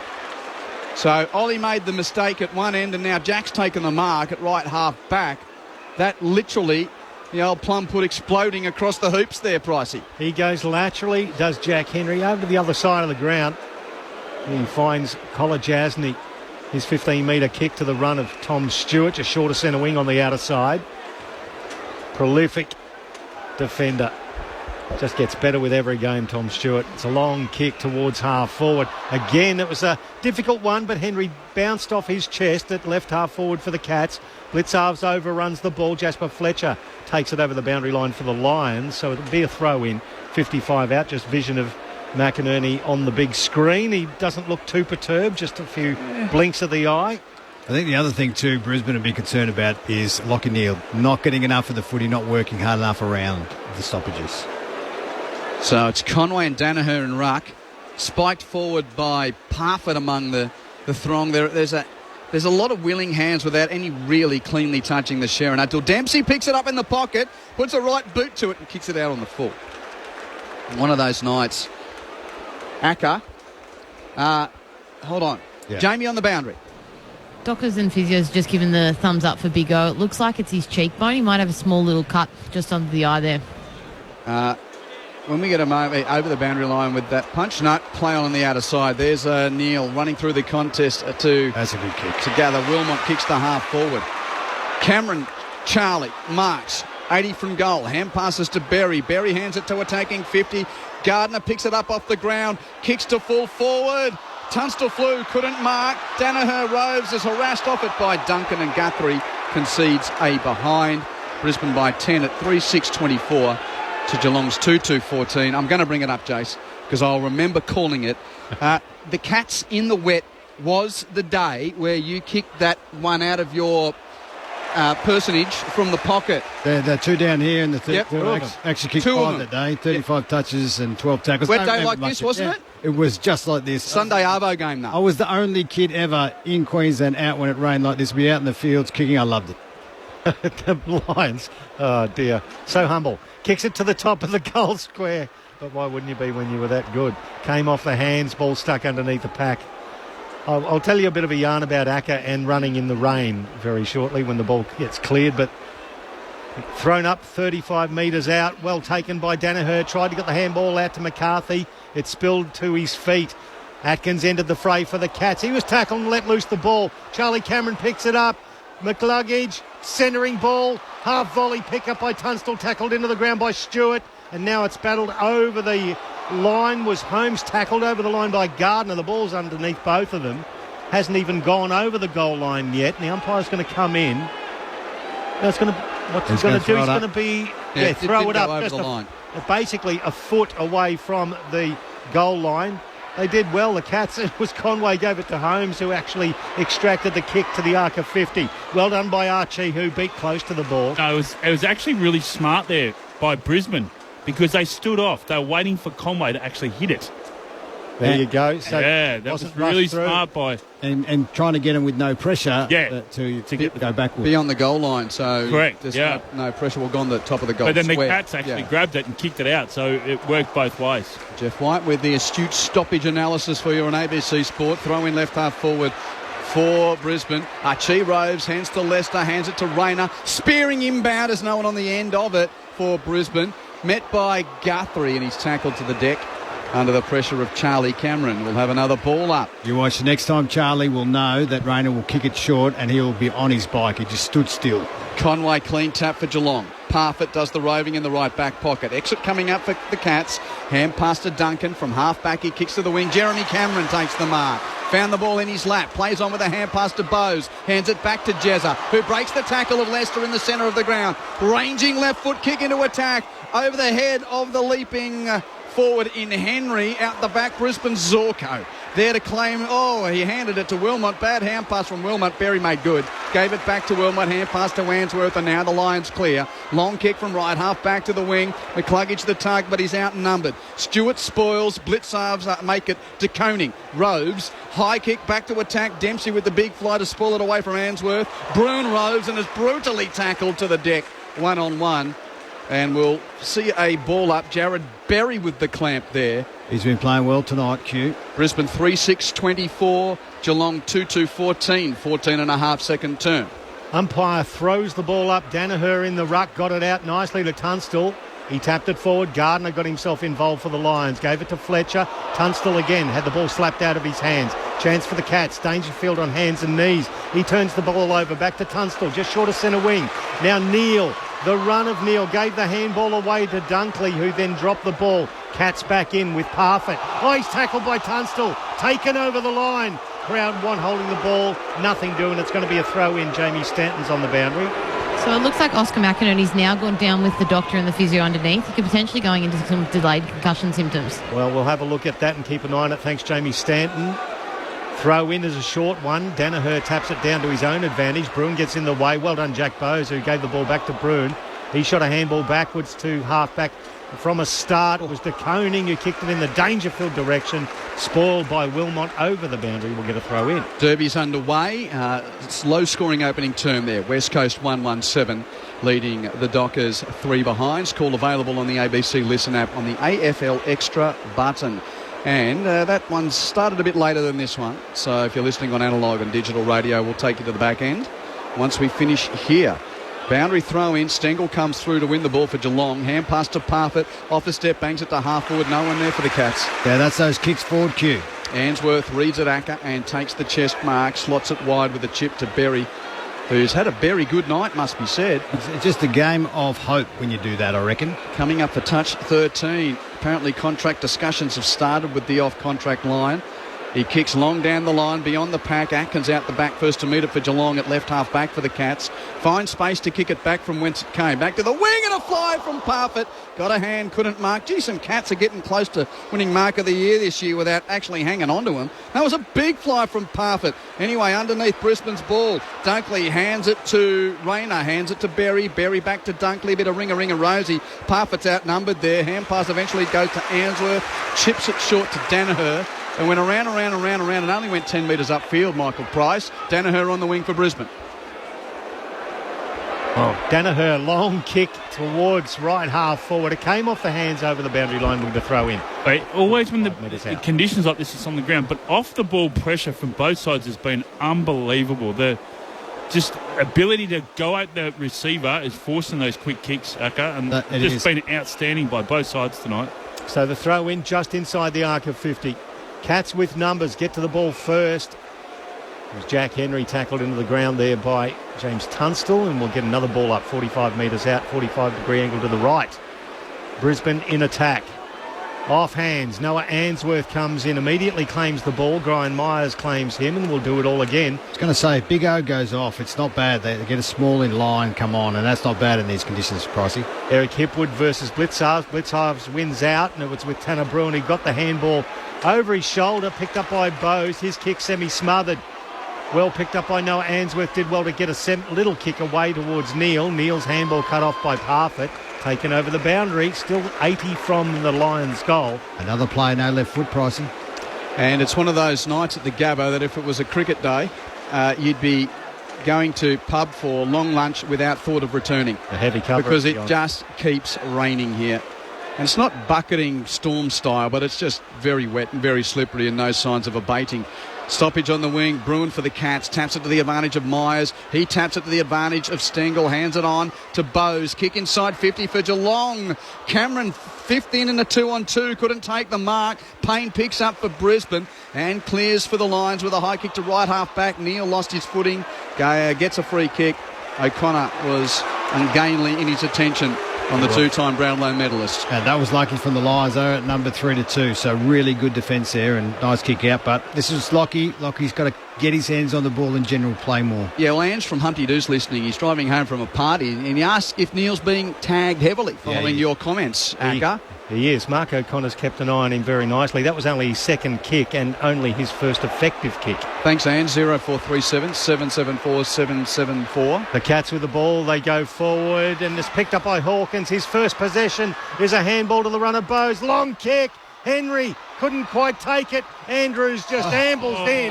Ollie Henry collects the base of the post, but if you don't mind. But Bob's back up. It's going to be a rush behind. 24 plays 15, 9-point margin in favour of the Lions. That's a second chest mark, and there's Chris Scott shaking his head. That's his second chest mark inside forward 50, right in front of goal that he's dropped. It's 5 out. That's a bad drop. But full pelt and hard to catch that slippery ball. Not for me, but for the rest. Payne's in the right back pocket for Brisbane. Clearing kick was on the head of Blitzarves, and boy, Danaher made him earn it.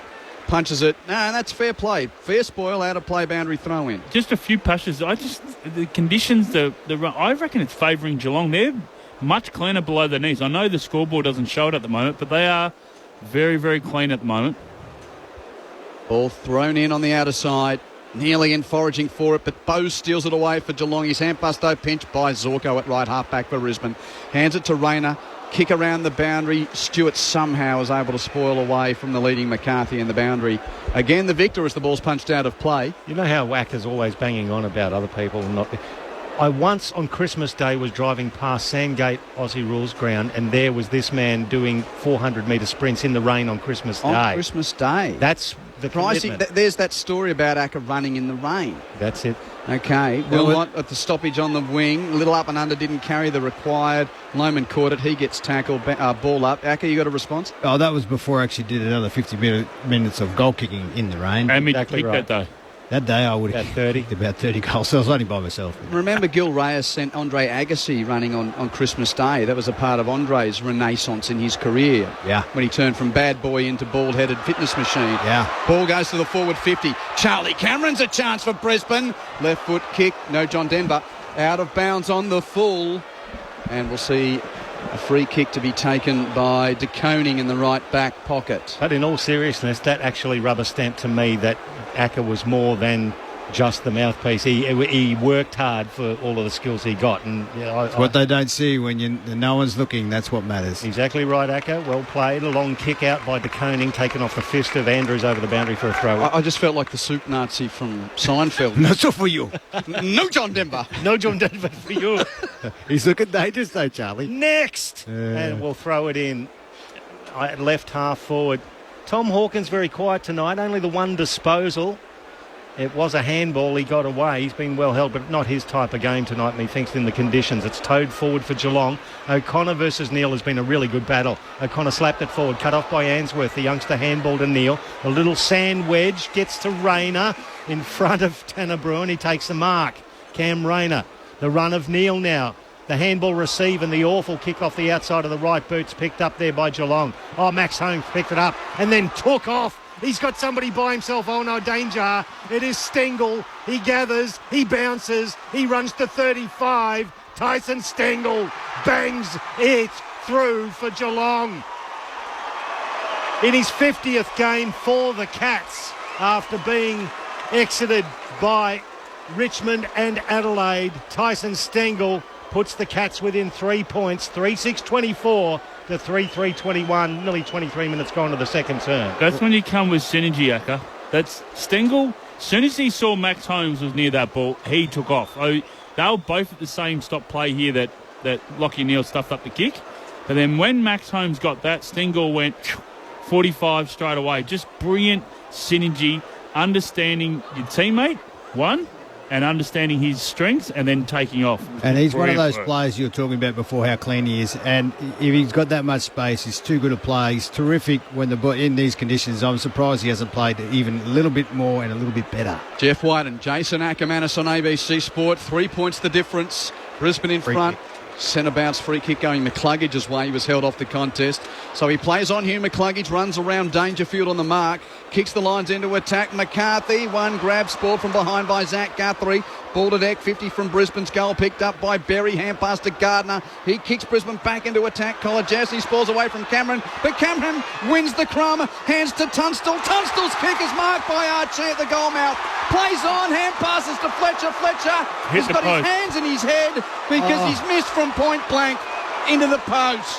How did you miss that? Into the post for a behind. Did RJ hand pass it because he got touched? No, he took the mark and then actually dropped it. The umpire called play on. Oh. I thought he took the mark. That's a point. Brisbane lead by 4.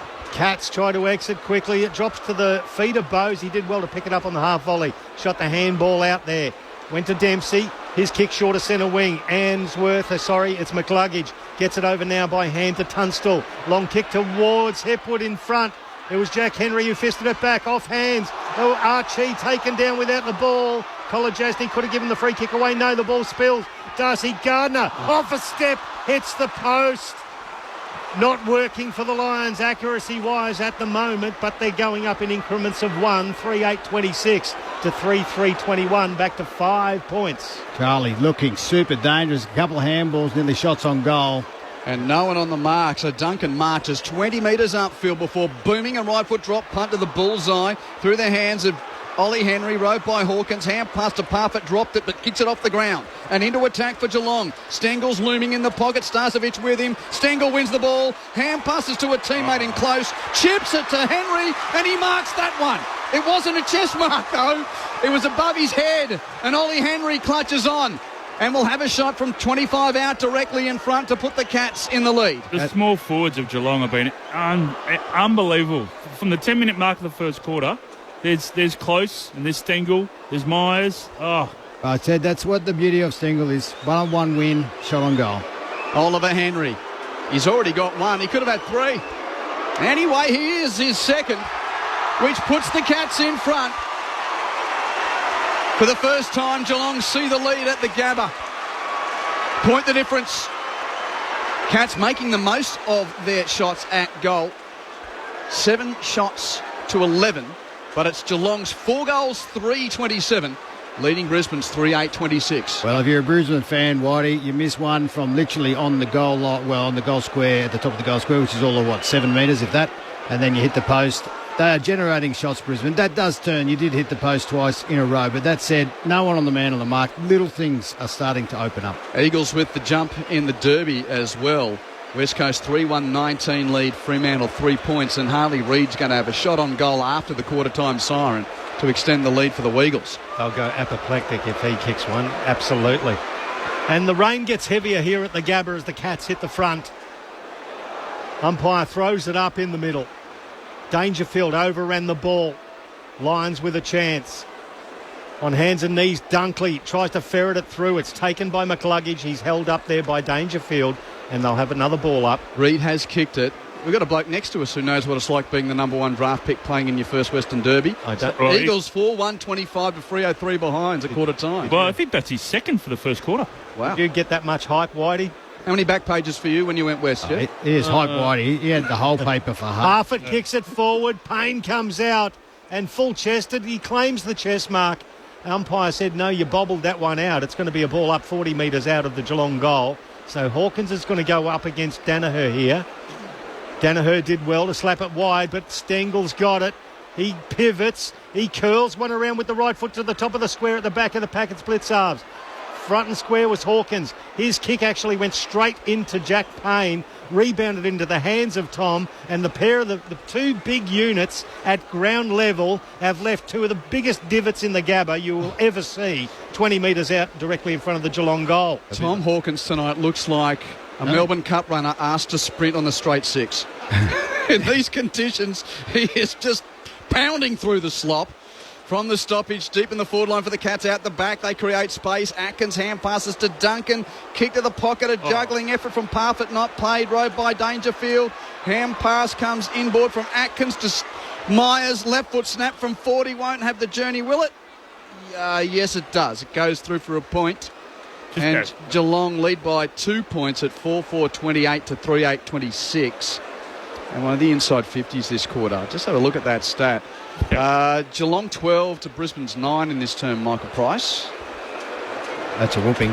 That's a whooping as Harris Andrews gets it back over there to Dunkley, who kicks it long down the wing and finds Joe Danaher in front of Blitz halves. His little left footer to the run of McCluggage. Just forward to centre wing commentary side. That's the Vulture Street side of the Gabba. It's got to go. No, not there. He wheeled around on his right foot and kicked it towards the pocket. That's only 10 metres in from the boundary. Easy pickings for Toby Conway to belt it away from Eric Hipwood, and will get a throw in on the arc of 50. It just shows the defence. It just shows the defence of Geelong. They're getting back really, really quick. It's allowing no options for Brisbane. The only option they have is down the line. No, they had 3 spare right about 40. We're right behind him. I don't know why he didn't kick there. The short throw-in was actually allowed to bounce by Conway, and then it's picked up by O'Connor. Tumbles it just beyond centre wing. Lions advantaged here. Harris Andrews gathers, gives it back to Answorth, back to Andrews. He's corralled, and he just stands there laconically, tumbles it back down the wing. It's 2 Cats versus 1 Lion. Well done, Blitzhalves. Handball to close. Little chips, a sandwich to Brian Myers, who takes off. Points to where he wants Hawkins to go and delivers it there. No, delivers it too wide, out of bounds on the full, and it'll be a Brisbane free kick. Jamie Stanton's on the boundary. The Lions doctors and physios have returned without the big O. I think Jared Lyons will be coming on in the second half, though. They don't want to expose him in the last couple of minutes. Jamie Stanton on the boundary. Oscar McInerney with an issue from a ruck contest earlier. Zorko marks and switches play across the goal mouth. Starcevic grabs it, chips it to Berry as Brisbane work the ball through hand to right half back. We haven't seen much of that. Not really one of those games of footy. Long kick down the line off the pack. Roved by Charlie Cameron. Hand pass to Dunkley. There's a couple of players down and hurt after that pack. It will play on, though, with the description of Rayner at right half forward, 60 out. Kicking to full forward. Hipwood's the target. Jeremy Cameron does the spoiling. Close to the boundary line. It's picked up by Zach Guthrie, who kicks Geelong out of immediate danger. And now the field umpires are going to stop play. I reckon it's Stewart. Let's get straight to Jamie. It's only about 10 metres from you, Jamie Stanton on the boundary. Yeah, Tom Stewart landed after that contest with a head clash. Landed straight on his back, didn't move for a couple of seconds. The Geelong physios and doctors here have some real concern. Yeah, that replay, you could see that he's in trouble. He's jumped up behind Kai Lohman for the spoil. The back of Kai Lohman's head has hit him basically flush on the chin, and that's not looking good as far as concussion protocol goes. There's been a throw in, immediately 2 bodies there, and there is the half-time siren. It's a dour note for that to finish on for Geelong. Well, Jamie, just before we go through the wrap-up of the term, what can you see going on down there? Honestly, the boys are doing such a good job with the footy the way it is. It is an absolute soap out here, and the fact that we've only had a couple of small concussions, or what looks could be concussions, they've done a fantastic job with what the footy looks like. And I see Tom Stewart. He's gone down. He's gone. They took him straight down. He's not even on the bench. No, they're just going to check him out. But he actually just got the nothing worse is there, Whitey, a nose straight to the back of that really hard part of the skull. And it not only does it bring water to your eye, but of course, he didn't look knocked out either. He just looked like, oh, that hurt. And I think he banged his head a bit when he went to deck as well. He copped it on the schnoz and then on the back of his head from the Gabba turf tonight, which at least is very slippery. So we wait for word on Tom Stewart. But that's half-time and Geelong lead at the Gabba by 2 points. In that term, the Cats kicked 2-3 to Brisbane's 1-3. So the Lions were 4 points in front at quarter time, but it's now Geelong 4-4-28 to Brisbane's 3-8-26. Oliver Henry has 2 goals for Geelong. Singles kicked by Jack Bowes and Tyson Stengel. While for Brisbane, 2 of the 3 kicked by Dane Zorko. Lincoln McCarthy has the other. Jason Ackermanis and Jeff White, your experts on ABC Sport, as the rain persists at the Gabba. And yet again, the hinges of the big door of Castle Gabatoir continue to look a little loose. It's been breached twice already this season. And the home fortress for the Lions, they haven't lost 3 in a row at home since the back end of the 2018 season, and they go to the Sheds trailing, albeit by 2 points. Yeah, look, it is an honest, tough, competitive contest this at the moment, and both sides.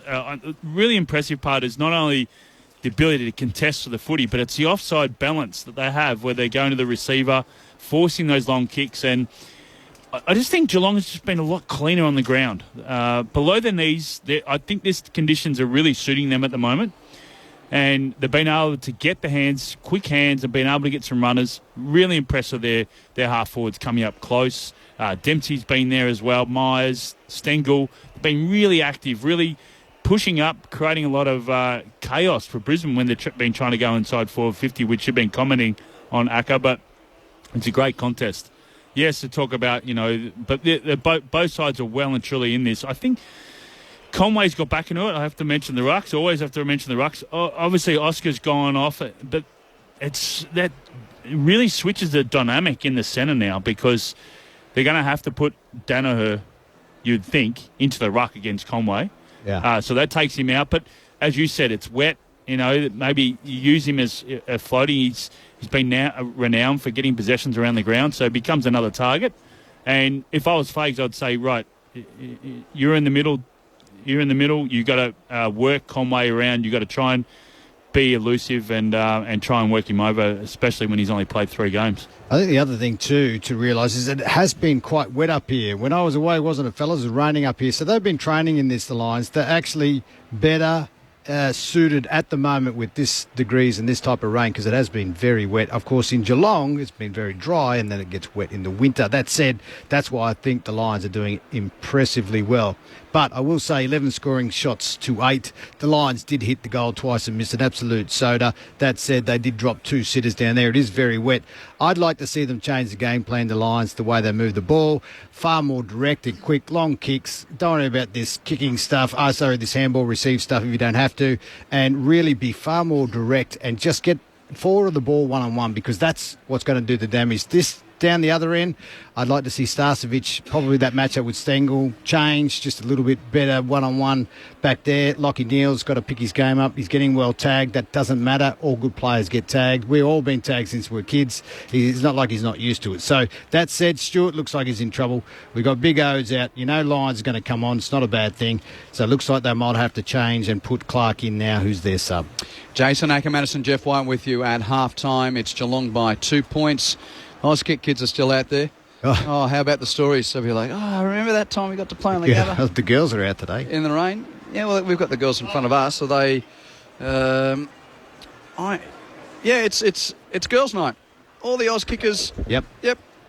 All future AFLW players are out there. And, of course, these two down here are just talking to each other. Yep, having a chat. There's a game going on, ladies. Yep. Hey, boys do that too. Okay, I'm sure you had a chat. I can't imagine you not having a chat. It was all mind games. You know that. Yeah. Let's get around the grounds. If you didn't catch it earlier today, by the way, Collingwood by 42 points over Port. Carlton by 19 over Greater Western Sydney. And West Coast has kicked the first 6 goals of the Derby. 6-2, 38 to 3 behinds. They've been waiting. 6-2, 38 to 3 behinds for West Coast over the Dockers. Calls available on the Listen app via the ABC AFL Extra button.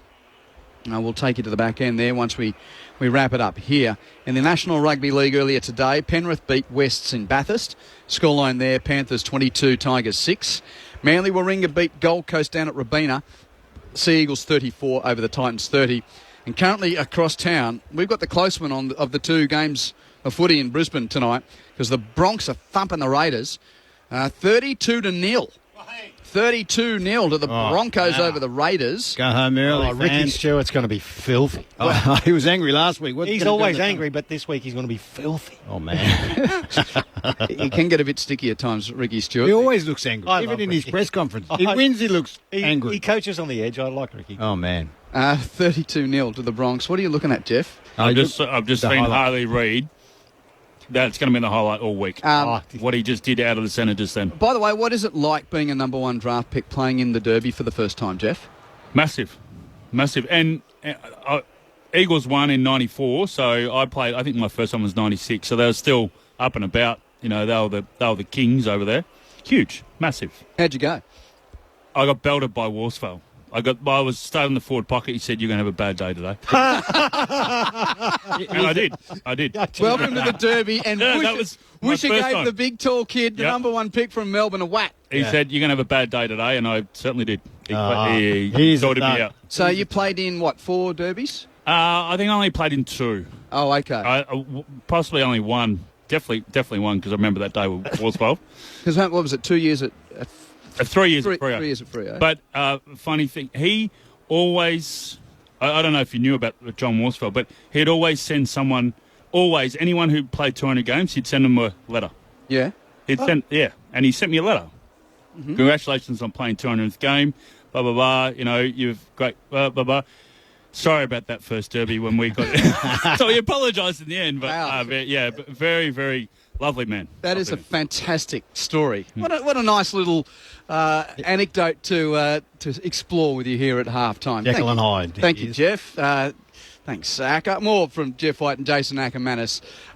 Once we get to the other side of half-time, it's Geelong leading by 2 points here, 4-4, 28 to 3-8-26. Keep your messages coming on the text line 0437 774 774 is the number. We'll be back at the Gabba after the latest from the ABC Newsroom.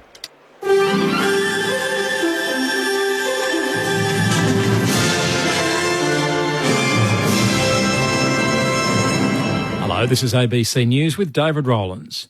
Brittany Higgins has released a statement welcoming last week's federal court ruling, which found that on the balance of probabilities, she had been raped by her former colleague Bruce Lehrmann. The message on social media thanked Justice Michael Lee, saying she hopes his ruling will set a precedent. Bruce Lehrmann tried to sue Network 10 over an interview with Ms Higgins when she first alleged she was raped, but the network successfully argued a defence of truth. Mr Lehrmann maintains his innocence. His trial in the ACT Supreme Court was abandoned due to juror misconduct, and there remains no criminal findings against him. The New South Wales Premier says he's shocked but not surprised at a decision by social media company X to fight a request to remove content from its platform. Australia's e-Safety Commissioner has asked X, formerly called Twitter, to remove violent video and images that relate to recent violent events in Sydney. In a statement, X says it will challenge the request and claims it's facing daily fines of $785,000. Premier Chris Minns says social media companies have a responsibility to protect the community.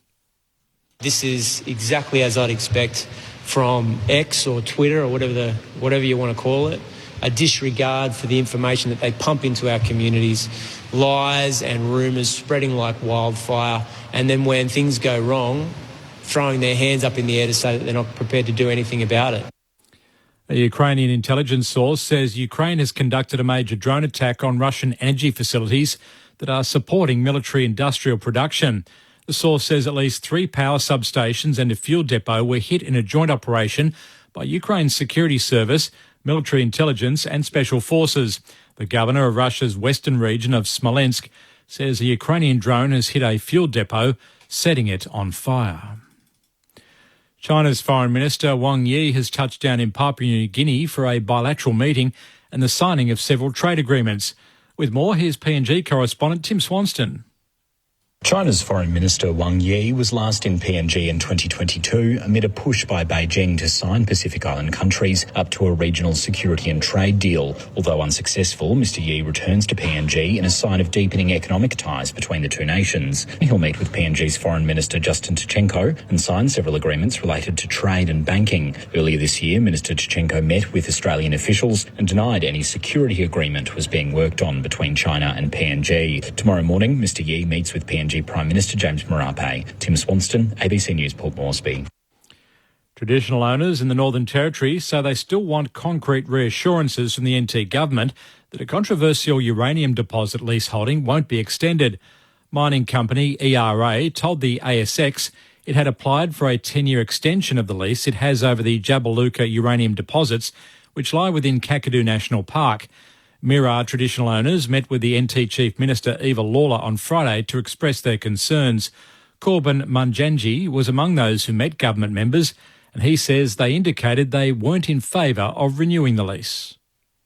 It's 50-50. I mean, it's government, they'll say one thing. It's like one man, he said, they'll have 1 year open and the other shut, but right now we're just, taking it as it is. Police have released the names of the 4 people killed when a ute hit a tree in Western Australia's wheatbelt. Kason Ho reports. That driver has now been identified as 21-year-old Rhys Davies and his 2 younger brothers, 19-year-old Ambrose Davies and 9-year-old Strachan Davies, were both sitting in the back seat of that car. There was also another passenger, a 45-year-old man, Bob Martin, who was a family friend visiting from New South Wales, who was sitting in the front passenger seat. Their deaths have added to this growing road toll that we're seeing this year here in Western Australia. The WA Premier, Roger Cook, has said that this incident is really a tragic reminder of the risks and the precautions that need to be taken when driving on country roads. In sport, Max Verstappen will start from pole position in tomorrow's Chinese Formula One Grand Prix after topping all 3 stages of the qualifying session at the Shanghai track. Australia's Oscar Piastri will begin 5th on the grid, while Daniel Ricciardo will be back in 12th place. It's the first time in 5 years that China has hosted a Grand Prix due to the COVID pandemic. The race begins tomorrow afternoon. And that brings you up to date with ABC News. Do you often feel overwhelmed by the daily news cycle? Too many headlines with too little context? Well, join me, Sam Hawley, for ABC News Daily. There's middlemen involved and you have to make sure that the farmers are getting a good deal. A podcast that walks you through one story per episode to help you with a deeper understanding of the issues affecting your world, all delivered in a comprehensive yet easy to digest 15 minutes. So join me for ABC News Daily. Hear it now on the ABC Listen app. This is ABC Sports coverage of the 2024 AFL season. Every match on the ABC Listen app. Look for the AFL button. McInerney kicked the full forward, fisted away from the pack. Zorko Robes outside of the right boot. He is a magician indeed. Dane Zorko! It's one of those nights at the Gabba that if it was a cricket day, you'd be going to pub for long lunch without thought of returning. Heavy cover. Because it just keeps raining here. Oh, Max Holmes picked it up and then took off. He's got somebody by himself. Oh, no, danger. It is Stengel. He gathers. He bounces. He runs to 35. Tyson Stengel bangs it through for Geelong. Stengel wins the ball. Ham passes to a teammate in close. Chips it to Henry and he marks that one. It wasn't a chest mark, though. It was above his head, and Ollie Henry clutches on. He's already got one. He could have had 3. Anyway, he is his second, which puts the Cats in front. Yeah, Tom Stewart landed after that contest with a head clash. Landed straight on his back, didn't move for a couple of seconds. The Geelong physios and doctors here have some real concern. Yeah, that replay, you can see that he's in trouble. He's jumped up behind Kai Lohman for the spoil. The back of Kai Lohman's head has hit him basically flush on the chin. The 2024 AFL Premiership season. On your radio ABC Sport Digital. and on the ABC Listen app. Well, it probably should be Geelong versus the Western Bulldogs here, but it is raining, cats and dogs. But we've got the Lions taking on Geelong. Welcome back to the Gabba. It is bucketing down here. It's really wet, but the Cats don't mind because they are on track to keep their unbeaten record intact. They lead by 2 points at half-time. Quentin Hull and the team with you. It's Geelong 4-4-28 to Brisbane's 3-8-26. So still waiting to hear news on Tom Stewart, but through the half-time break, getting news that Oscar McInerney will not return for Brisbane tonight.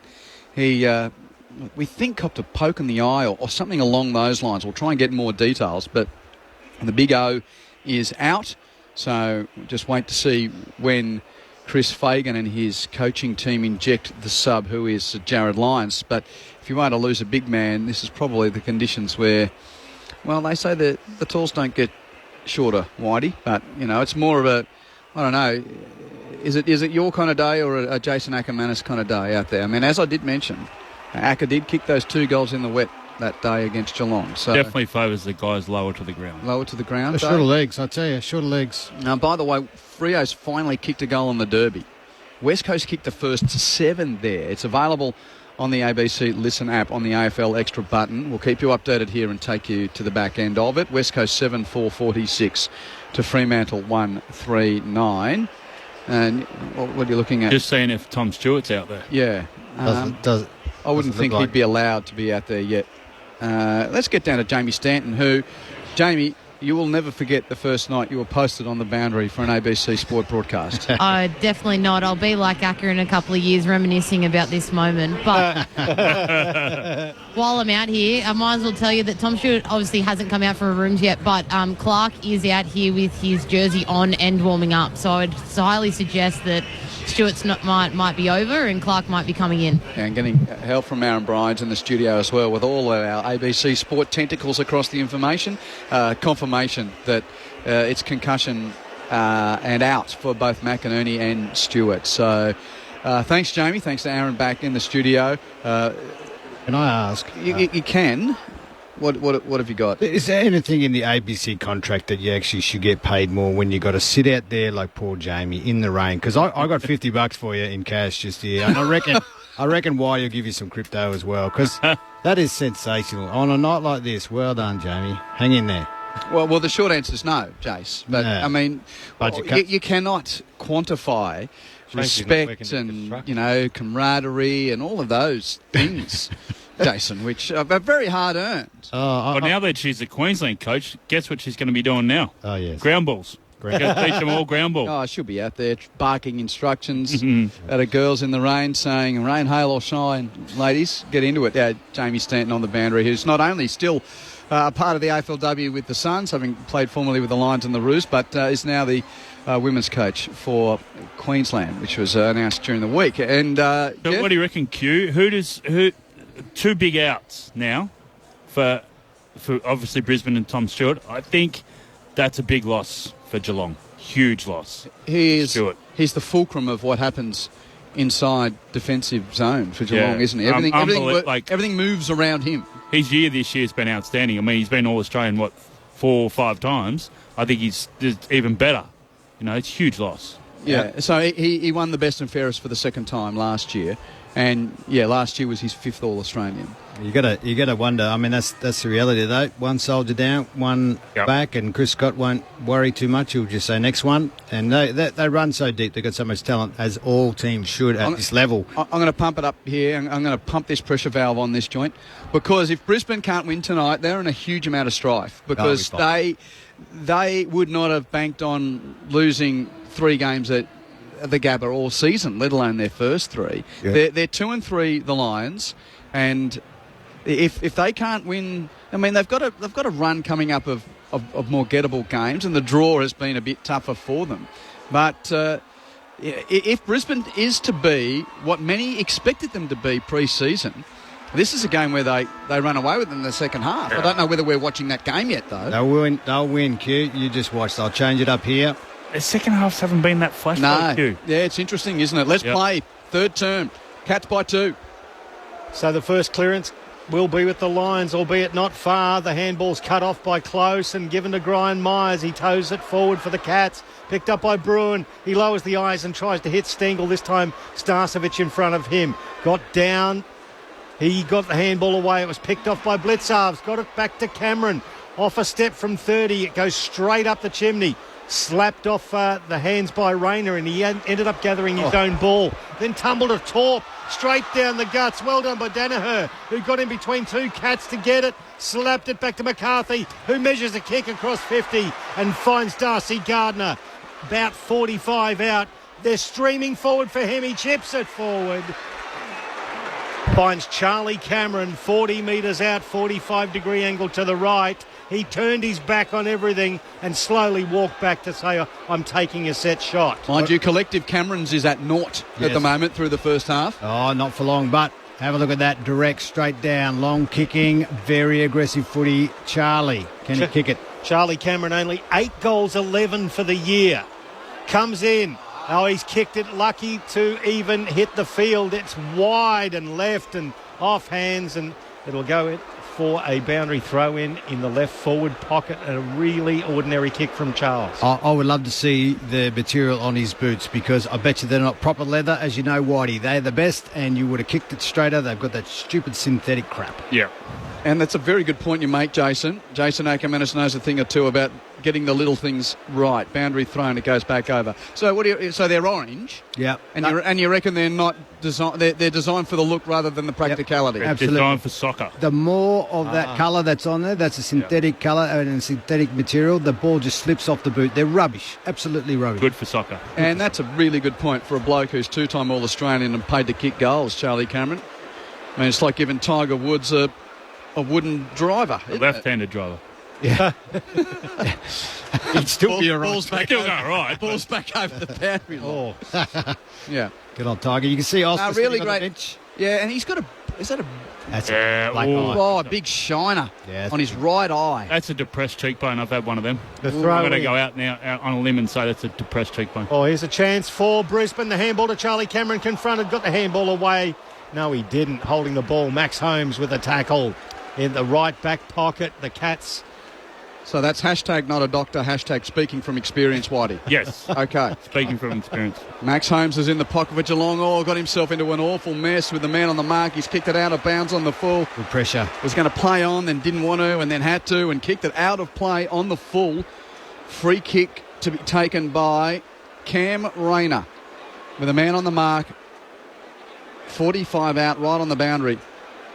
Rayner is not going to shoot for goal. He kicks it, hoping for Danaher out the back. McCarthy tries to rove. Danaher has a go. Tumble, rush through by Kolajasny for a point. And it halves Geelong's lead. 28 plays 27. 3-8 to make it 3-9 to 4-4. That's a lot more aggressive kicks, though. You can see they're longer and deeper. So they play on quickly. That's a long kick from fullback. Up the centre wing. What a great grab, Archie. Just forward of the centre circles. He got a nice ride on Dangerfield and turned it over with an awful kick. Still inside the centre square. Blitzars cuffs it off. Handball to the runner, Mitch Duncan. He slews it out to the right wing and slews it out too far. It raced away, skidded off the wet grass past Jack Bowes over the boundary line, and a throw in right in front of Jamie Stanton down there. Bit of a tactic there from Geelong. They've done that 3 times now out of full back kick-ins. Yeah, straight down the middle. Yeah. Direct. Shortest way home. Wet weather footy. Boundary throw in. Dunkley's in the ruck and he beat Conway. Wins it for Brisbane. Kicks to half forward. Gardner's caught behind Holmes. Holmes can't mark, but Gardner sees it out of play. The defender turned forward, Darcy Gardner. Well, this is interesting. Obviously, Joey, they don't want him to go 100%, so they're just mixing it up in the ruck, and he's gone forward. And it's going to be Dunkley again against Conway from the boundary throw in left half forward for Brisbane. Conway wins that one with a knuckle. Doesn't have a rover. Archie for Brisbane hands it through McCluggage onto Zorko. Kick inside 50. Danaher has it spoiled away by De Koning. He's got men at ground level hoping to support well. Bowes was bundled off it. Jack Henry kicks it off the ground and clear of immediate danger. And it's over the boundary line with Close and Wilmot in close attendance. But I see a throw in. Can't be a good sight with Joey coming at you. Yeah, I like this Dunkley in the ruck. I really like this. I prefer to see his dad in the ruck. yeah. But I like it. Well, he goes up against Conway here. Conway did well to get the tap down to Close. Ended up with Parfitt, tried the magical handball, was cut off by Wilmot for Brisbane. Tumbled it to the arc of 50, beautifully picked up on the run by Guthrie. Then he turns it over. Well, the Zork could have marked that. He double-handed it over the boundary line for a throw-in right in front of the commentary box here. The Cats leading by a point. We played 5.5 of the third term. He's on the back back flank on Gryson. So Myers. Brian Myers, yeah. Gryers, here he is. We were close there. He coded forward anyway. So did Dangerfield. It went all the way to half forward. Payne in front got rid of it. Got it to Lyons, who's on the field as the sub for Brisbane. He's off his hands. O'Connor was taken 360 and let loose the ball. Picked up by Jack Payne. Tumbled it towards the wing, straight down the throat of Mitch Duncan. Who will kick Geelong. Oh, there's a sack towards half forward. Bounced off Parfitt's chest, picked up by Brisbane's Berry. Hand pass to Lester, hands it to Neal from half back, a kick to the wing. Danaher meets it, raves his own crumb and bowls over his teammate McCarthy in the process. Nice hand pass though to McCluggage, who finds space on the wing, precisely chips to half forward. It pitches in front of Berry, gathers on the bounce, hands it to McCarthy. McCarthy's kick is into Kev's race almost. That is a shocker. And by Kev's race, I mean the groundskeeper's tunnel, which is nowhere near the leading target of Charlie Cameron. It bounces out of play for a throw-in in the right forward pocket. Pretty sure that's called the Acabetus pocket. Well, that is where you kick that goal from. Yes. Jason. Exactly there. Lucky to hit his foot, actually, as Dunkley gets also known as Kev's race. Yeah, he tumbled it forward, several bodies on top of it, including Eric Hipwood. McCluggage is the last one peeled off it. The umpire's going to throw it up 45 metres out from goal. Danaher did well against Conway. Conway slapped it forward, though. Rove by Neal. He got it to the top of the square. Darcy Gardner, well, almost acting as in the role of defender that he's more familiar with. He punched it, and it went through for a rushed behind. So the Lions now move to 3 goals. 3-10. 3-10. Yep, they look a bit flat. Slow to put that forward. 3-10. They look a bit flat to me at the moment, the Lions. They haven't come out with same sort of energy they had the first 2 quarters. They look a bit flat. Jeff White on ABC Sport. Scores level. Down the middle again. Bowes, runs 15 metres and bangs it to the middle of the ground. Who's going to win off hands? It's Parfitt of Geelong. Hand passing it to half forward. Hoping for Clark, who's out there, the sub. He can't pick it up. Lester does, who's tackled by Dempsey. And that's locked up. But again, simple footy. Bang it to the middle, rush it to half forward and get a stoppage at the other end. But they're clearing each side, so they're going to the out to the flanks and then they're all coming into the middle. Ball up, Hawkins tries to crash through, ineffective hand pass, stolen by Answorth of Brisbane. Rush kick to the middle of the ground, off hands, it's Holmes first to meet it for the Cats. Hand passes defensively to De Koning, beats one tackle, can't beat the second, hand pass turned over. Rayner's got it, he's accosted but hands it off to Lyons. Lyons hands it to half forward for Hipwood. Hipwood's hand passes too cute. Fumbled but picked up by McCarthy. Tumbled, kicked to half forwards. Now kicked off the deck by Answorth. Gardner gathers. Gardner spins and hands it to Berry. It bounces. He gathers. He snaps. He misses. Oh, they are going the long way home tonight, aren't they, Brisbane? They've caught it pushed in the back. Oh, is it going to be a free kick? Yeah, to Berry from Dempsey. Lucky, but... yeah, well, his right hand was right on the number 7. So that is a retrieval for Jared Berry, who missed near side with the snap, and now will get a set shot from the Kev's race / Jason Ackermanis pocket. Let me tell you, this could go anywhere. He's got those bright coloured boots on as well there, Jared. I mean, I played golf with him a couple of months ago, and if he can just kick it as straight as he was driving... How's he hit him? He's off. I don't know. He's outrageously good. Not as good as me and Whitey, but he's pretty good. So Jared Berry needs to kick this to try and level a ledger of majors to minors. 3:10 to date for Brisbane. Tough angle, 30 out, wet night, good kick. Yeah, he's got it. Got it. Brisbane in front by a kick. Jared Berry's first goal of the night. Only 4 in the evening for Brisbane. 4:10 to 4-4. 9.5 played third term. Wet night at the Gabba on ABC Sport. Quentin Hull and Michael Price describing. Jeff White and Jason Ackermanis analysing. Jamie Stanton drowning, but observing from the boundary. Meanwhile, over in the west in the Derby, West Coast 9-4-54 lead, Freo 3-3-21, close to half-time. Reward for effort there, Whitey. That's all that was. A bit of a lucky free kick. Not too much in it. It is wet. That said, the Lions are pressing and they're just a little bit cleaner, doing things the basics just a bit better. That handball from Hipwood was rubbish, but they kept the ball alive, the chaos footy, and look what happened. Jared Berry, 21 disposals now, a game-high 409 metres gained. The umpire will throw it up in the middle. Danaher versus Conway.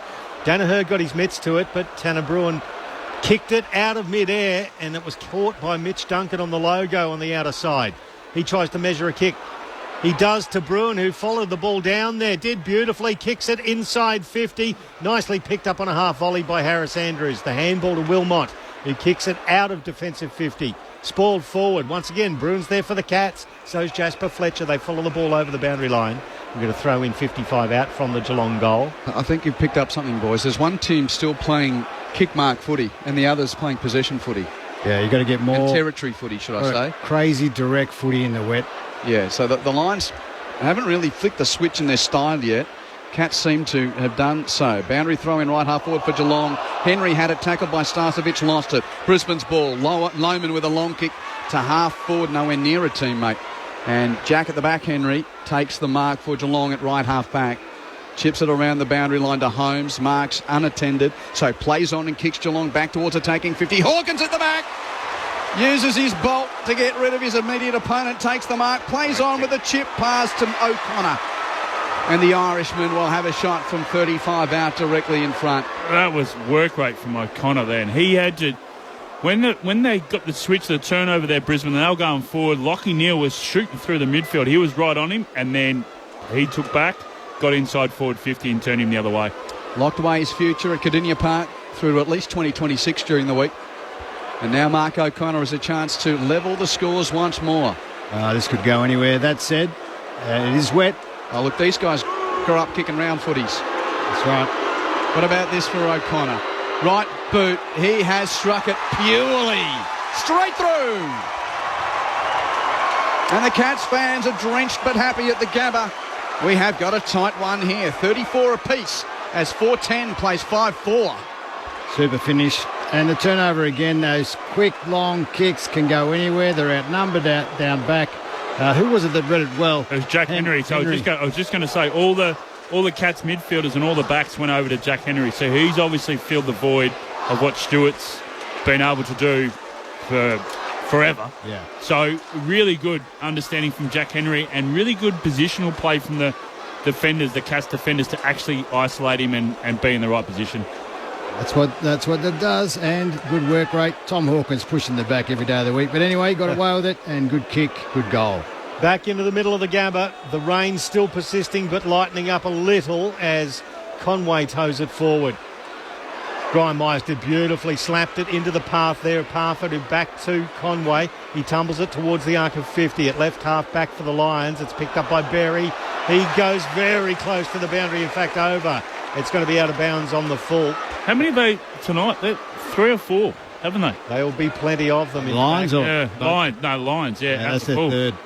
So the ball's kicked forward by Geelong. Inside 50, Henry flies and big fist away by Harris Andrews, and it goes over the boundary line just outside defensive 50 for throw-in. I understand the conditions, but, some of them have been...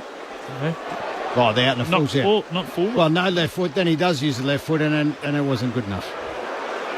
Ball tossed in. Scores locked at 34 at the Gabba. Dangerfield crashes into the contest. Dunkley makes the tackle. Ball spills free up, lets him play. Kicked off the ground by Lester of Brisbane towards the wing. Fumbled by Kolajasny, won by Lohman of Brisbane. Hands it to Lester, who tumbles it to half forward for Brisbane. Met by Guthrie, who did enough to shin it to the advantage of teammate Atkins. Cats ball, hands it back to Guthrie. Tumbled ball to the middle of the ground, puts pressure on Duncan. He fumbled and couldn't pick it up. Wilmot does for Brisbane. Hands it to Fletcher. Fletcher's tackled by Close and is put to deck, and the umpire says no prior. Ball up. Oh, it's just these little things are going to matter. Can they get their hands free? They had the outnumber there, the Lions. Couldn't make it work. So the ruck contest, it's been a holding decision. Will go against Dunkley here, Will. Blitzarves, he had a hold of Blitzarves' left arm. He plays on from the wing, Blitzarves. Long kick to full forward. Fisted forward by Harris Andrews. In fact, fisted straight up in the air, and he claims the second grab. It isn't, well, the umpire said play on anyway. He flares out to the left and finds Jared Berry for disposal number 23. Well, the other players thought he marked it. Given off to Starcevic, who chips to McCluggage. Marks left half back, defensive point of the centre square. Kick to the bullseye, great half volley from Dunkley. But the tackle comes in from Bowes. Ineffective disposal. Tunstall cleans up for Brisbane. Hands it to McCluggage, too cute. Chipped it into Blitzars, ricochets away from him.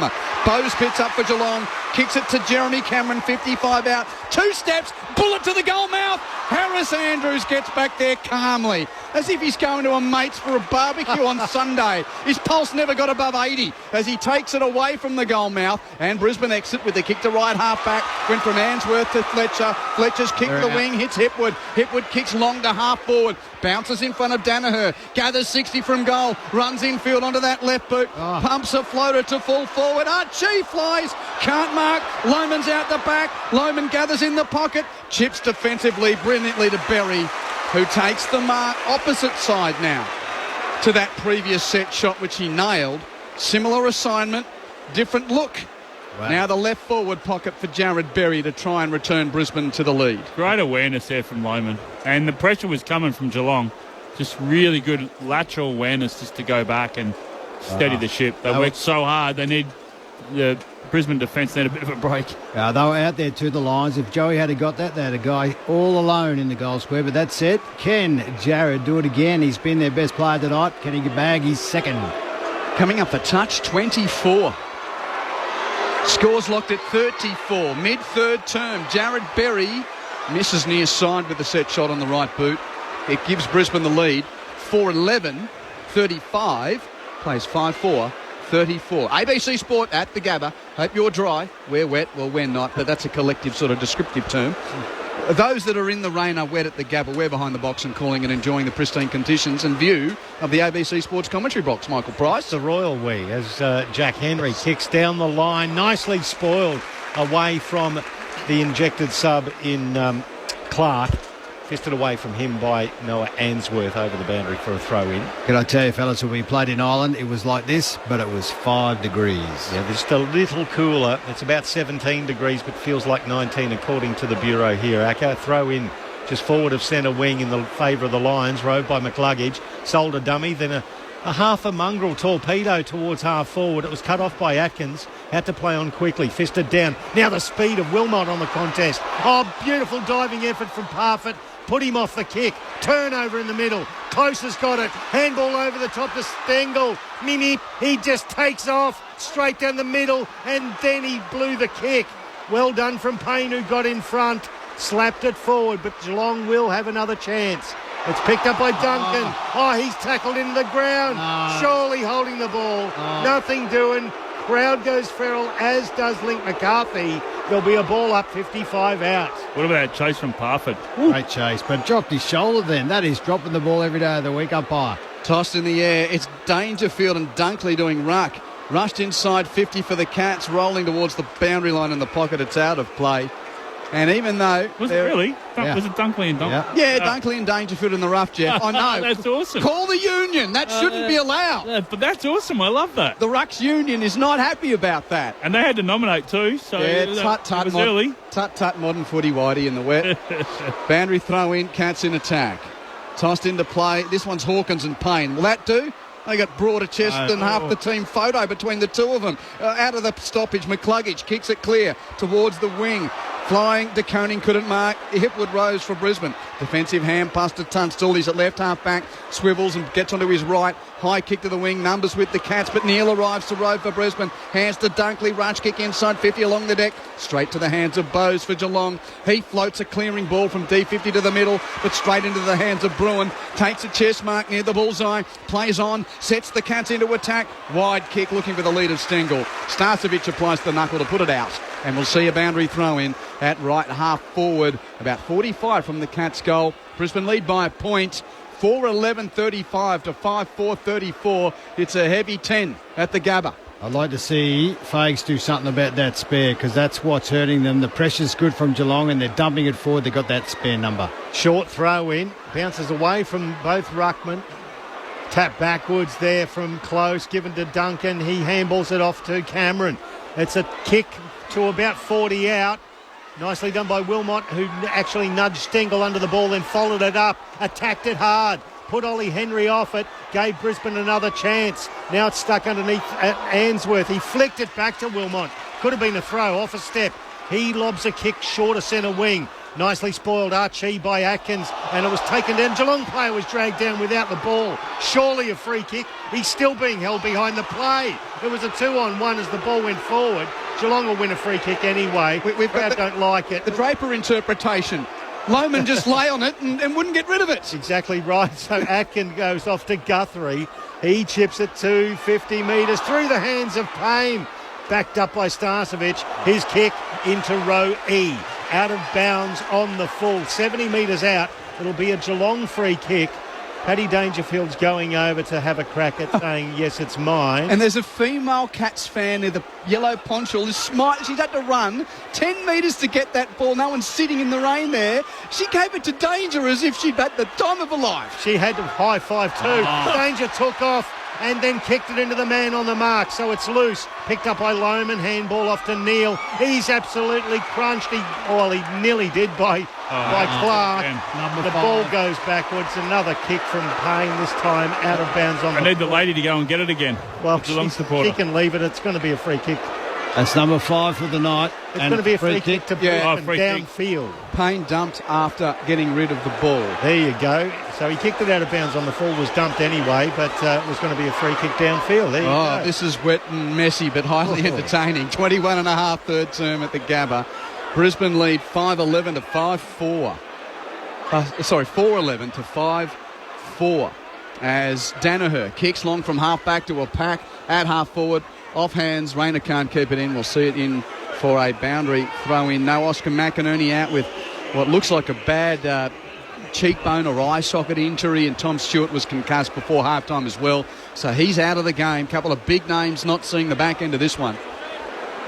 But there's a hugely important 4 points up for grabs. Boundary throw in. Blitzards to the front. Taps, but no Rover. Tunstall there for Brisbane. Hands it to Neil. 60 out. Chips to the pocket. Archie, one grab. Can't get the second. Atkins spoils it away from him. Wins possession, in fact. Kicks it clear. And up and under to Blitzards. Has it spoiled away from him. Neil underneath. Tackled by Blitzards over the boundary line. And we'll see a throw in at left half back for the Cats. He's been better, but that little loopy kick, I mean, that spare is causing them dramas going forward. Come on, Chris, just go man on man and make it a contest down there. Not a lot of spinning the magnets at the moment from the Brisbane Lions. It's the same old as the throw in across half forward. Falls in favour of the Cats. Cameron a long way down the field. Gathers, handball back to Blitzars. Off one step, tumbles it towards the wing. Payne's handball cut off by young Dempsey. Handball back to Close. He wheels around on the right foot over the head of Starcevic. Stengel gathers on 50 and then chips it into the pocket to find Ollie Henry. He dumps it at his feet. Henry can't handle it. It went through his legs over the boundary line for a throw in. That is one let off. Is Tyson Stengel a small forward All-Australian? Twice he's had a chance to own running inside 50 and wants to give the kick to someone else, Akka. Oh, you saw today Bobby Hill just being unselfish. Maybe he's watching too much TV. Yeah, too unselfish there. Tyson Stengel, that's the second time this quarter he should have gone for goal. Instead, he's dished it off and there's no score as a consequence. He's a very good player, but perhaps the decision-making there, not great. Stoppage, Cats with a high kick from young Clark towards the forward line. Here's Stengel in the pocket. Can he kick the miraculous? No.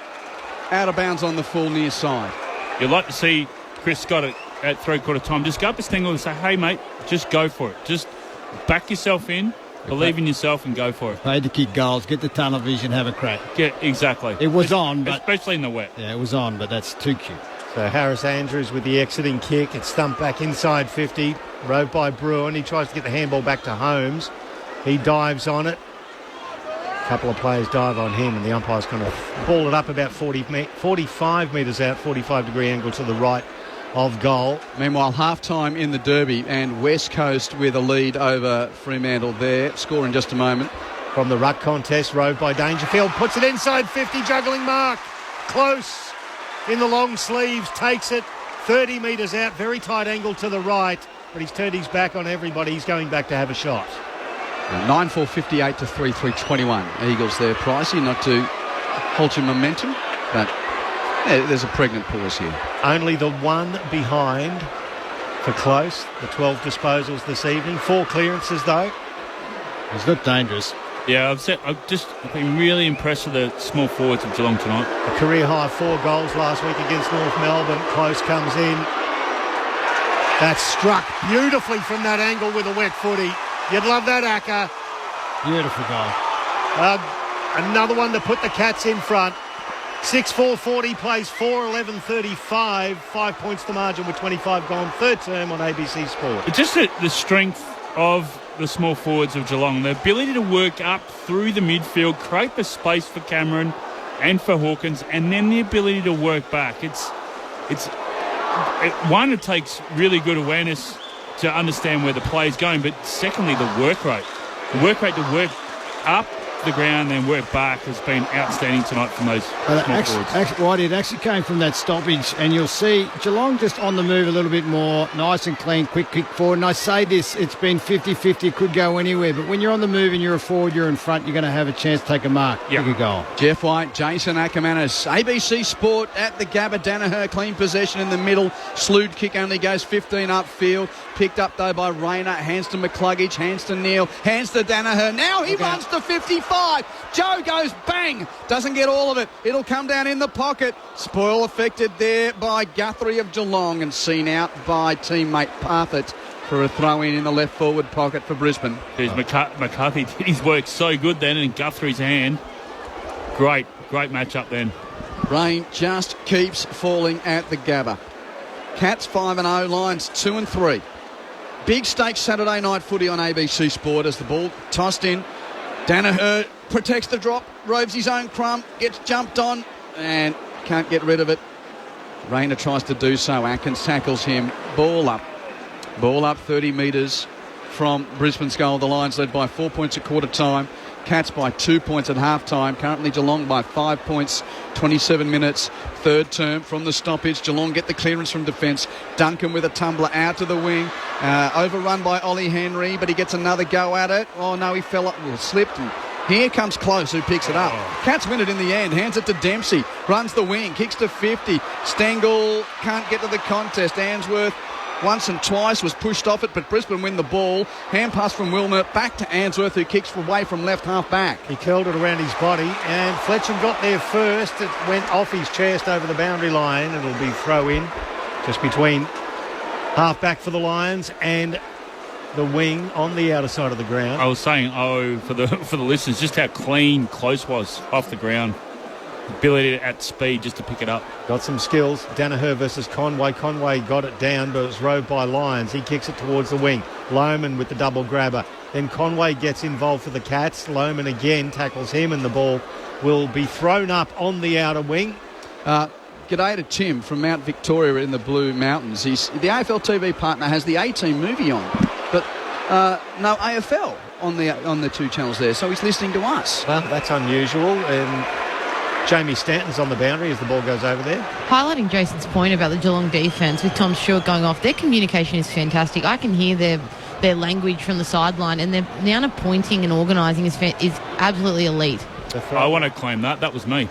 The throw in, dropped short, picked up by Danaher. He kicks it towards the wing, and it's taken over there by Tunstall, right in front of Jamie Stanton, actually, and we'll get a throw in. Just thinking, in the conditions with the A-Team on, imagine if Mr. T was here tonight. It's only rain, fool! You get out and play that football! Oh, with the gold chains and the big mohawk. I loved him. He was fantastic. 5 points the lead to Geelong, getting close to three-quarter time. Conway with the double fister taps it to the advantage of Parfitt, gathered it under pressure, somehow nudged it to O'Connor. He's tackled, somehow gets it to his boot. Rush footy from the Cats, gets it to half forward. Great pick up Dangerfield, hands it to Stengel, runs the boundary, 45 out. Centering kick, and Dempsey got a ride. Couldn't take the mark, does the roving, gets it to his boot and kicks a point. Sorry, I could see him. He's going to take Mark of the Year one day. You are not. It's not the first time you've done that, Jeff. I love it. You can see a hanger from a mile away. Cats by a goal. Oh, it's kicked in and then fisted forward. Parfitt inside 50. Oh, it's cut off by Brisbane. Well done by Answorth, who got back there and took the mark.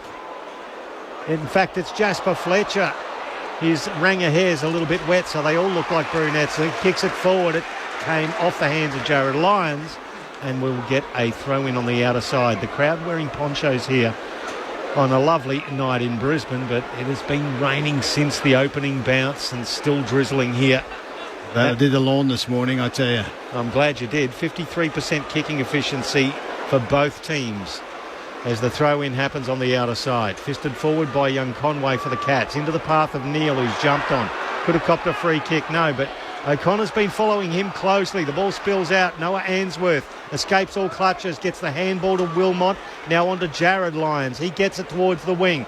Jack Henry flies high, but it's slapped forward into the path of Darcy Gardner. He picks it up, 60 away, off the side of his boot. It could have been, that's great body work. McCluggage was advantaged by the kick. Cameron got rid of him. Then he dropped the ball. McCluggage picked it up. He got leg. And then Cameron jumped on him. Cameron's going to get the free kick for holding the ball. What a but great... Bedink, they've missed a couple of absolute... That is horrible. I reckon you guys have bought the public vote. That was outstanding from General. That's great one-on-one. He smacked him in the head and then he legged him, got him 20 metres outside the area. Now he's got he's getting a 50-metre penalty. Did you get any dumber, umpire? I don't know about that. They're having a good yak at him. That was a great one-on-one contest. I'm with you. And Lockie, it's Link McCarthy still talking at the ump, saying he whacked him in the nose. Anyway, the kick's turned over from Jezza. That's the Lions fans roaring now because Zorko's put himself in the flight path of the ball to mark at centre-half back. Plays on and drops it. And then the man on the mark just keeps him away from the ball. Stengel picks up, does shoot this time. And it's punched through for a minor score by the desperate dive of Noah Answorth, who double fists it through for a point. Geelong 6-6-42, lead Brisbane 4-11-35. We are in the last couple of moments of this third term. Too cute there. Darcy Wilmot chips it forward to Kyle Lohman. At left half back. The Cats 7 points in front now. Lohman long down the outer wing towards the boundary line. Jack Henry made his way in front. Got in front of Darcy Gardner, fisted it over the boundary line into his own bench. He's timing this quarter, just filling the boots of Stewart has been outstanding. If you missed it, Tom Stewart and Oscar McInerney both succumbed to concussion protocols in that second term before half-time. Good tap. Throw in and slap down. There's the siren for three-quarter time. The Lions fans are hooting, but it's the Cats fans that are crowing here at the Gabba. 6-6-42, plays 4-11-35. It's Geelong by 7 points after they led by 2 points at half-time. The Lions led by 4 points at quarter-time. It's been a close-run thing all the way, but 4-11 plays 6-6. Bad kicking in the wet. The goal kickers for Geelong, 6 of them. 2 to Oliver Henry, and the singles to Jack Bowes, Tyson Stengel, Mark O'Connor and Brad Close, while Brisbane's 4, 2 to Dane Zorko and 1 to Lincoln McCarthy, 1 to Jared Berry. So just repeating that run through, quarter time Brisbane by 4, half time Geelong by 2, 3/4 time Geelong by 7. Meanwhile, second half of the Derby is underway in the West. Eagles 9-4-58 lead Freo 3-3-21. Call available on the AFL Extra button on the Listen app. We'll head there once we wrap up here. And in a moment, Jeff White and Jason Ackermanis will tell you more. But just before we get to the commitments, around the grounds, after, of course, earlier today it was Collingwood by 42 over Port, Carlton by 19 over Greater Western Sydney. In the league today, Penrith beat the Wests Tigers, Manly beat Gold Coast, and across town, it's just wrapped up. Brett Sprigg was on league duty tonight, and he sent me a text with there were 36,000 fans at the Cauldron tonight, and the Broncos beat the Raiders 34 points to 10. Super Rugby, the Western Force have beaten the Crusaders. Isn't that hidden away on Derby Day out west? That's a huge result. I mean, the Crusaders have been struggling, but that's a great result for the Force. 37-15. The Force have beaten the Crusaders in Super Rugby Pacific after earlier today. The Blues 46 beat the Brumbies 7. 3/4 time, Cats by 7 points. Hope you're enjoying your Saturday night at the footy with us on ABC Sport. The May issue of Gardening Australia is filled with growing goodness. Feast your eyes on gorgeous new release roses. Read about growing proteas and Japanese zelkova. And take a fresh look at chrysanthemums. Visit an artist's garden, give your indoor plants a health check, learn how to maximise your veggie harvest, and get tips on easy ways to compost. Available from newsagents and abcmagazines.com.au. This is ABC Sports coverage of the 2024 AFL season. Every match on the ABC Listen app. Look for the AFL button. They look a bit flat. Slow to put that forward. They look a bit flat to me at the moment, Lions. They haven't come out with same sort of energy they had the first two quarters. They look a bit flat. So Jared Berry needs to kick this to try and level a ledger of majors to minors. 3:10 to date for Brisbane. Tough angle, 30 out, wet night, good kick. Yeah, he's got it. Got it. Brisbane in front by a kick. Holmes marks unattended, so plays on and kicks Geelong back towards attacking 50. Hawkins at the back. Uses his bolt to get rid of his immediate opponent. Takes the mark. Plays on with a chip pass to O'Connor. Right boot. He has struck it purely. Straight through. And the Cats fans are drenched but happy at the Gabba. We have got a tight one here. From the ruck contest, rode by Dangerfield. Puts it inside 50, juggling mark. Close. That's struck beautifully from that angle with a wet footy. You'd love that, Acker.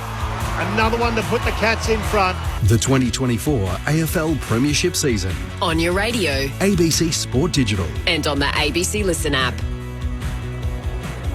Cats 5-0 and lead Brisbane by 7 points at three-quarter time at the Gabba. Welcome back as the rain continues to fall, but we've got half an hour of huge stakes in front of us with the Lions trying to win at the Gabba for the first time in 2024. Quentin Hull with you for ABC Sport.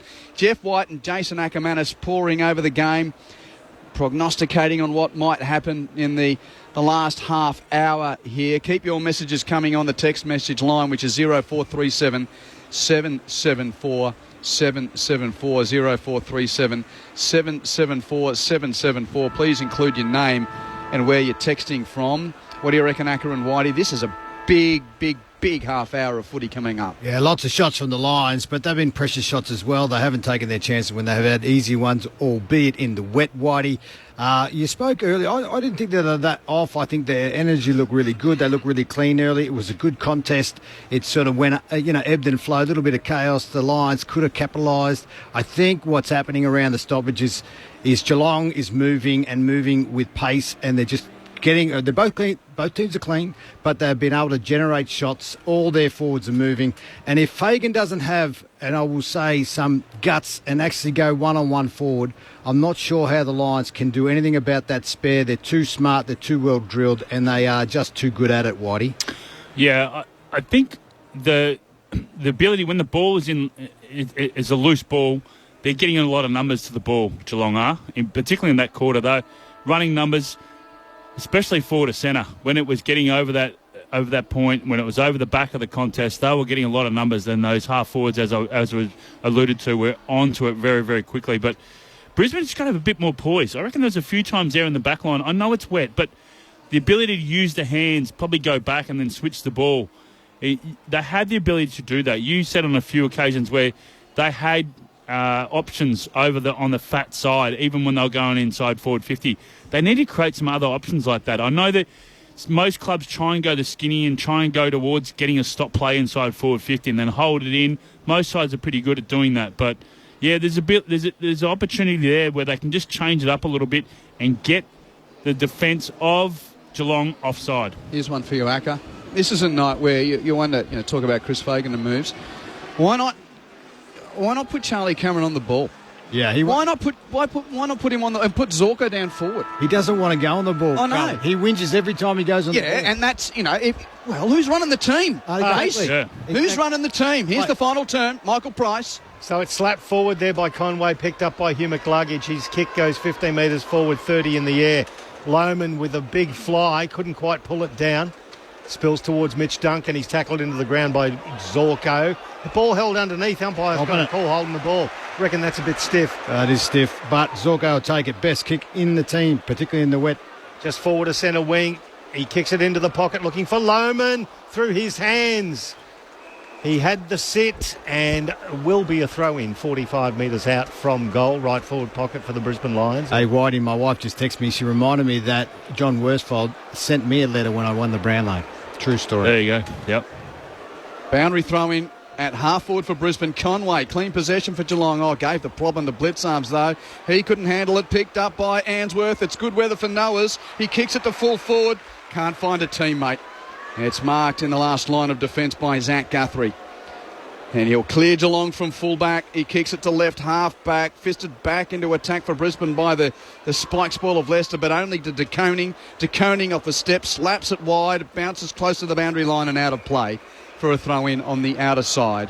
Still raining at the Gabba. Geelong by 7 points, early stages, final term. John Worsfold was a pharmacist, wasn't he? How good was his writing? He was. That was topped. Check throw in on the outer side. And Free kick. Well, it's been a free kick. There's been a bit of a dumping push off the ball. Dane Zorko wanted to claim the advantage, but it's going to go back to Lachie Neale against O'Connor. That's because they're in the ruck, but they're not ruckmen. There you go. So just forward of the centre wing outer side. Lachie Neale plays on, kicks it inside 50. It's roved nicely by Bowes, who kicks it forward, and it's cut off nicely. O'Connor in front of Neale. This time he takes it on his chest. The handball to the run of Holmes, gives it to Clark, back to Holmes. Outside of the right boot, cut off by Starcevic. He couldn't gather, though. Stengel could. Played on. Kicks it inside 50. Henry made it to the front. Gathers his own crumb. From 30, tries to chip it. Smothered by Answorth. Starcevic goes in for Brisbane as well. Ball still at ground level. Henry goes back. Tracks it with Stengel. He gets to the 50. Outside of the right boot. Almost finds a teammate. Doesn't. Picked up by Harris Andrews. He kicks it towards the wing. And it's a contest with Geelong now.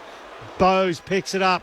Goes long towards the goal square. It bounces wide, one behind. They just continue to get more numbers at the contest, don't they, Geelong? 8 points the margin now in favour of Geelong with 2.5 gone of the final quarter. Great kick in from Zorko, right up the pipe, marked by McCluggage, just shy of centre half back. He kicks wide, Fletcher's out. This is the most space the game's seen for a while. Fletcher runs to the wing, kicks it to a 1-on-2 against Dunkley, and the kick went beyond him. So the Cats have got the numbers. Roved by Guthrie at right half back, kicks back to the wing, marked by Myers. Just forward of the wing. And it's a soft 50 given away by Andrews, who went for a second clutch on Myers, and Myers dropped the ball. And that was enough for the ump to march him a half-hundred. Well, it's a disappointing call because it's so slippery. I mean, he hardly touched him and he pretty much dropped it. And that is not a 50-metre penalty. That is not a free kick at the 25-minute mark of the final term in the grand final. That's why that guy won't be in the grand final umpiring, that's for sure, if he does that. Well, it's not 50 at that point, you know what I'm saying? No. Gee, it's a wet night and the guy fumbles and drops the ball. Anyway, Brian Myers can give Geelong its biggest lead of the night. Right foot kick, he's hit it sweetly, and the Cats lead by 13 points at the Gabba. It may not sound like much, but on this wet night, that's a decent lead. That's a decent lead. Geelong 7-7-49 to Brisbane's 4-11-35. Not only having the small forwards, and we've spoken about, but it's also having the balance. They're always having that. We always speak about when you're young, kick behind the play. Kick and a half behind the play, come at the ball, and that passage of play there. They won the loose ball, the half back, and Guthrie I think was the one to kick. They always got someone in that position, haven't they? And that's where Brisbane's got to get onto. They're too busy ball watching at the moment. And this kick out wide here, which has ended up just going over the top of his head, they've got to go back through the middle. That's where the numbers are. You've got to take risks here. Back into the middle of the Gabba, the ruck contest. The ball falls at the feet of Lockneil. He's immediately jumped on by Dangerfield. That's classy. And the umpire just lets them stay there. Doesn't call anything, says play on. The ball spills out now. Answorth can't pick it up. Dunkley can. Shot the handball back to Zorko. Now over to Danaher. Off a step. He tumbles it towards right half forward. Picked up by Hipwood. Handball backwards now to McCarthy. He has time to fumble. Go backwards now to Berry. Feign to go right. Then kick straight into Jai Clark, who slapped it towards the boundary line. Henry helps it all the way there. That's going to be a throw in. Still a scrappy affair, but it's the Cats in front by 14 points with about 5.5 gone to the final term. He's been in the headlines this week, Charlie Cameron, but he's not in this game. He's only had 7 touches and has done nothing. No effective kicks in the game. Dunkley roving his own ruck work. Hand pass from Neale to Lohman, who taps it to the advantage of McCarthy. He tripped over, got jumped on by Guthrie in the upstairs, no prior. Ball it up. And look, it's not that kind. But surely, I mean, small forwards, you've got to make a name for yourself, Ackard, in these conditions. This is what you love as a small forward. Ball's on the ground. Get up there and affect the game. Anyway, stoppage at attacking 50 for Brisbane. Dunkley's working so hard. Hands it to Rayner. Rayner's hand pass not great. Towed off the deck by Duncan of the Cats. Good kick to the wing. Jeremy Cameron can fumble to his own advantage and take a controlling touch now. He draws a man. Hand passes back to Duncan. No, hold on. Yep, play on to advantage. Cameron got held on to. Duncan did play on. Hands it to Stengel. Picks it up 60 out. Great pressure, Zorko. Oh, he is a shining light for the Lions. He forces a turnover. Rayner kicks infield, marked by Lohman. Kick to half forward, Danaher tracking back. Great work to Koning to make the spoil. Pitches in the bullseye, Brisbane ball. McCluggage with a hand pass to McCarthy. McCarthy kicks deep. Here's a chance for Cameron. He's caught behind. And Kolajasny punches it out through for a behind. That is a great spoil. There's been some great spoils today. That was an outstanding spoil. But I told you, the boys are in the middle. They're in the middle. They got to go. Yeah, at least they attacked there. At least they had a crack and turned their head. Quarter and a half. Geelong by 13 points at 7-7-49 to 4-12-36. Guthrie plays on, kicks towards the lead of Dangerfield. Spoiled there by Starcevic. Dangerfield tried to claim it on the third grab, but Starcevic had the second one. They carried it over the boundary. It's going to be a throw-in, 55 out from the Brisbane Lions goal. He looks like that Marvel character. What's that guy with the bald hair? He looks like a big brick. Wreck-It Ralph. No, the other one. No, that's not Marvel. That's Starcevic, who had he looks like a rock.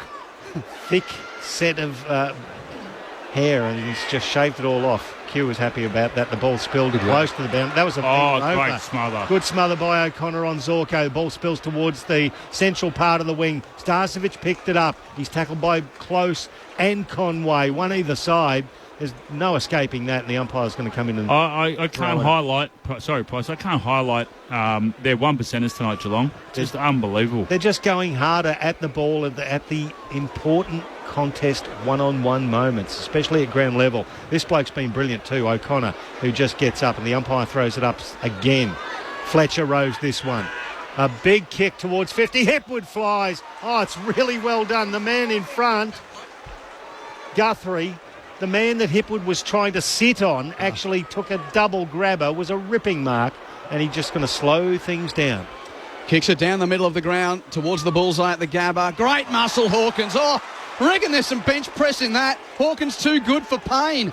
He kicks it into attacking 50 and Stengel marks it. Stengel takes the mark, 30 out directly in front. Oh, I tell you what, a big country boy from Finley beats Baywatch Noosa any day of the week. Two kicks, bang in the middle, mark, bang, torpedo. They're showing the slow-mo and he's great torp. And that's basic footy, Q. That's get it in there quick. Great contested market centre in the middle. Just get it in there. Get it on the boot. One-on-one. This will be curtains if Stengel kicks this. Oh, it's hard to come back from here. We're only 9 into the final term. It's a wet night, but this for a 19-point lead for Geelong. Stengel straight in front. Kicks from 40 metres out. And the Cats fans love it at the Gabba.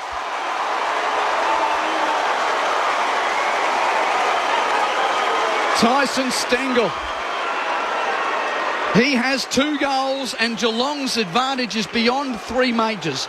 It's 19 points. Cats 8-7-55.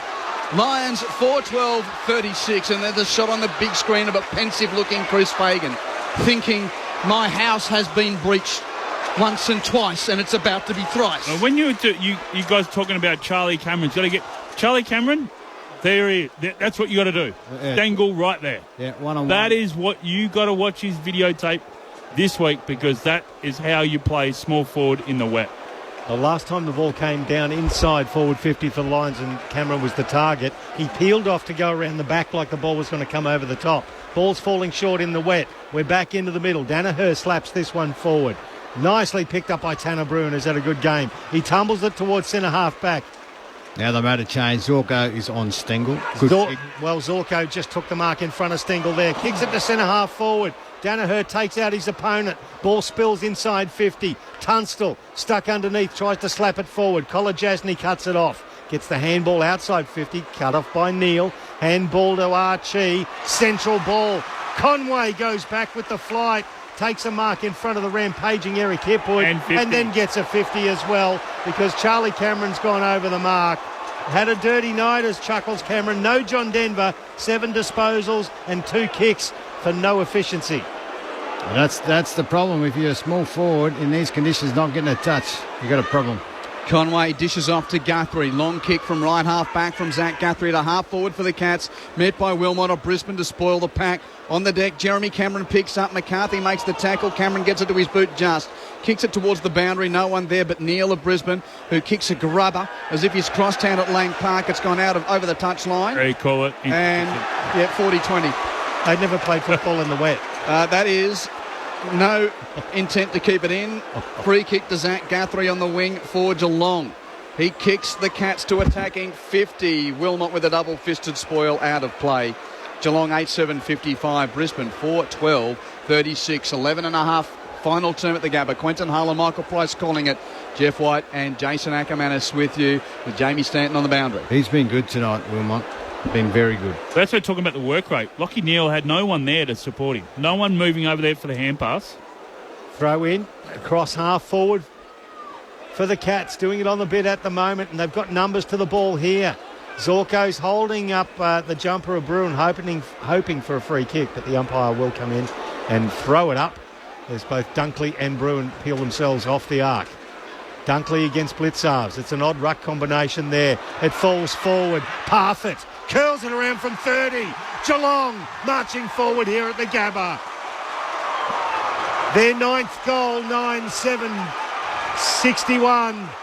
Playing the Lions 4-12-36. It's a game high. 25-point margin with 12 and a half gone to the final term. Michael Price, Quentin Hull, your experts. Jeff White, Jason Ackermanis. You see that stoppage? Get it forward. He's on the move, Parfitt. He's on the move. It's not hard.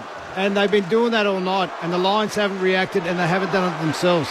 It's so simple. Chris Fagan, now's your chance to actually do something. You're not going to win the game now, but actually do something. And the guys upstairs, these assistant coaches who get paid all this money and sit there and then just do the same stuff, it just drives me insane when you watch the Lions play at times. But I love Parfitt. He's just come of age this year. Yeah, he's a good player. Oh. The man from the Northern Territory, he'd know these conditions as well. It's like playing wet season footy, isn't it? It's warm. But he's won, but like he hasn't had, he's had 15% kick to goal, but he's 1% as Q. And there's a free kick in the middle of the ground. Was that a repeated 6-6-6? Danaher's got the free kick, tries a taunt for Brisbane into attack. A tumbler, which goes to deck 40 metres out, kicked off the ground by Holmes to the middle of the ground. And it's Stengel gathering, hand passing to Myers. Cats on the march again. He chips it to the wing beyond Parfitt. Picked up by Payne of Brisbane. Hands it to Archie. Slips a tackle. Hands it back to Payne. Payne's hand pass to Answorth. On the deck, he gathers well. Hands it to Archie. But, there's an errant spoil from Archie. Parfitt went down. Play on. Payne with a left boot kicks it out on the full. Number 8 out on the full. So what did we speak about at half-time about the second half of the Lions? The ability not to run out the games. This has been a weakness for them all year. I don't think that they're a very smart football team, Jeff. They are a very good, skilled football team when things work. I don't think they're very smart when things go against them this game. Atkins plays on for Geelong, kicks it towards half forward, through the hands of Danaher. It's roved at the back by Harris Andrews. He didn't pick it up, just shepherded the ball until Danaher could get there. He picks it up and then the ball smothered beautifully. Once again, it's Parfitt and Henry combining. That went straight into his mush. I say beautifully smothered, you say headbutted. One of the. This is the fitness part of it, though. This is the especially in the wet. 30,425 have braved the condition. 3-0-429. 429, yep, in the house. Archie at left half back. Kicks it down the line. Lohman meets the contest. Couldn't pick it up. He'll have another go here. And it's interesting, I just reflect on that comment. That's a kick to McCluggage, who'll kick it forward, and Gardner takes the mark. Chris Fagan was louder for his coaching against your lot, Jeff, the D's, but I don't know about tonight. Here's a good tackle from Holmes, holding the ball. Jared Lyons had won it, but Holmes, with a great tackle, wins the free kick at right half back. How is it umpire missed that mark? That was a clear mark, or in the back, take your pick, and then all of a sudden he finds this. That was there, but anyway. So Geelong now 20 plus in the hit-outs. They're also plus 19 in the tackle count as well. Yep. And they're leading the game by 25 points. It's got to tell you something in the wet. Work great. Work great. It is. And you know, even when Hipwood had the ball, then it was 1 on 3. There's no support, no run from behind, no ability for Lions to get over the contest and support each other. There's been a free kick pulled out here. That's why there's a bit of a lull in play. It was high on Danger. And Dangerfield's just soaking up a bit of the time. That's a very long kick towards right half forward. Answorth flies well against Close. And Close did beautifully at ground level to drag the ball in. It's loose along the half back. Picked up by Payne. His kick just inside centre square. Nice mark over the top of Atkins by Kai Lohman. Now that should have been 50 with Clark encroaching. He's called to play on Lohman. Kicks it towards the outer wing. Well done by Rayner, who's been very quiet this evening. He's flicked it back into the middle. Gardner picked it up. Double teamed in the tackle by the Cats, and that's indicative of how it's going. Rayner didn't like it. He dragged his opponent off and threw him to the side. It's going to be a Geelong free kick born out of pure frustration by Cam Rayner, and the Cats have provided a bit of frustration for him, mate. Tanner Bruin with the free kick at left half back for Geelong. Kicks long down the line. Dangerfield the target. Fletcher with the spoil. Out of play. Geelong 9-7-61 to Brisbane's 4-12-36. The Lions are going to be 2-4 and 3 games into their tenure in 2024 at the Gabba without a win. And the Cats will go back to Cardinia Park 6-0. Keep your messages coming on 0437 774 774. Danaher from the clearance kicks it to forward. Half forward, no one there. It bounces out of play. So the Lions have had a good 25 more contested possessions and 50 more disposals. But they're getting belted in the 1%ers, as you say, Whitey. It's not just that, it's the taps. It's when you're outnumbered like that last contest, they couldn't get that extra handball to the 2 free men, and that's what Geelong are doing, and they're not. Blitzars with the tap down, but little kick forward from Jared Lyons. No one there for Brisbane. Bowes for the Cats under pressure. Kicks it beyond defensive 50 back towards Lyons, who couldn't mark but wins the ball. Hand pass too hot for Answorth to control, and the Cats come away. 1-2 with De Koning and Myers through hands. Now a little space gainer for Bruin. Hands it back to Dempsey. That was beautifully done. Dempsey's kicked those out on the full. I'll go as far as to say this is whether Chris Scott mentioned it, their best 4-quarter performance of the year from the Cats. Conditions away in Brisbane, you know, they've come off a good win last week. Their pressure's been unbelievable. Big fly from Lohman at right half forward, and the kick forward from the Lions goes to the deck of the pack and holding the ball. Boy, that was hot. That was hot. How did he get that one out of there? Lohman gets the free kick, 55 out, kicks it to full forward. Gardner had it, lost it under the spoil, rode by Atkins of Geelong. His rush clearance, though, is marked by Lester. Give it. And it's the right weather for a man nicknamed Froggy. Hand passes to Zorko. Zorko 2 steps, bang from 50, right to the line and punched through for a point.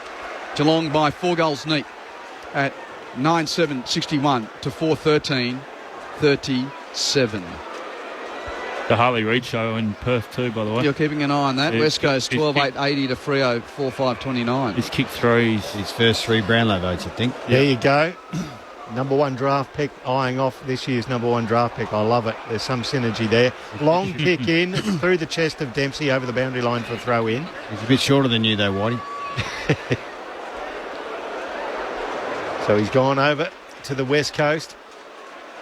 And every back page for the last few weeks, the last few months, in fact. Throw in across half forward for Brisbane.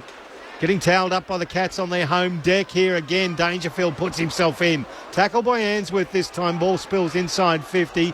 Zorko puts himself in there predictably, and a couple of Cats as well, including Jack Henry. There's a bit of a wrestle stuck underneath there as the umpire's requesting the ball. Danger. He's just getting a bit more angsty as he gets a bit older, the champion. Umpire throws it up. Blitzarves completely out. Points Hipwood there. Danger thrown to the ground. He lets loose the ball. Tanner Bruin picked it up beautifully. Went through traffic. Just kicked it out. Meant to kick it off the side of his boot to go to the run of Dempsey, but Danaher got in the way. Dempsey then pinched it after Danaher's handball was astray. It bounces towards the wing. through the hands of Leicester. Jeremy Cameron only needed a couple to reach 600. Hasn't kicked one tonight. The Cameron v Cameron show has yielded no goals. Collective Cameron's is naught. and Charlie's had 7 touches. But Jeremy's had 16 and had an impact on the game. He's been up on the wing in the midfield. Yep. Boundary thrown on the outer side. Blitzarms and Danaher. Give that one to Blitz. As Danger comes through. Got it to his boot. Kicks it out on the full. Did he? Yep. Yeah, Pat Dangerfield just trying to burst through there. So Neil's going to take the free kick for Brisbane. Chips it infield to Zorko. Lions have got the Giants at Monica next week. Good luck. Yeah, after they were beaten today. Turned over in the middle of the ground.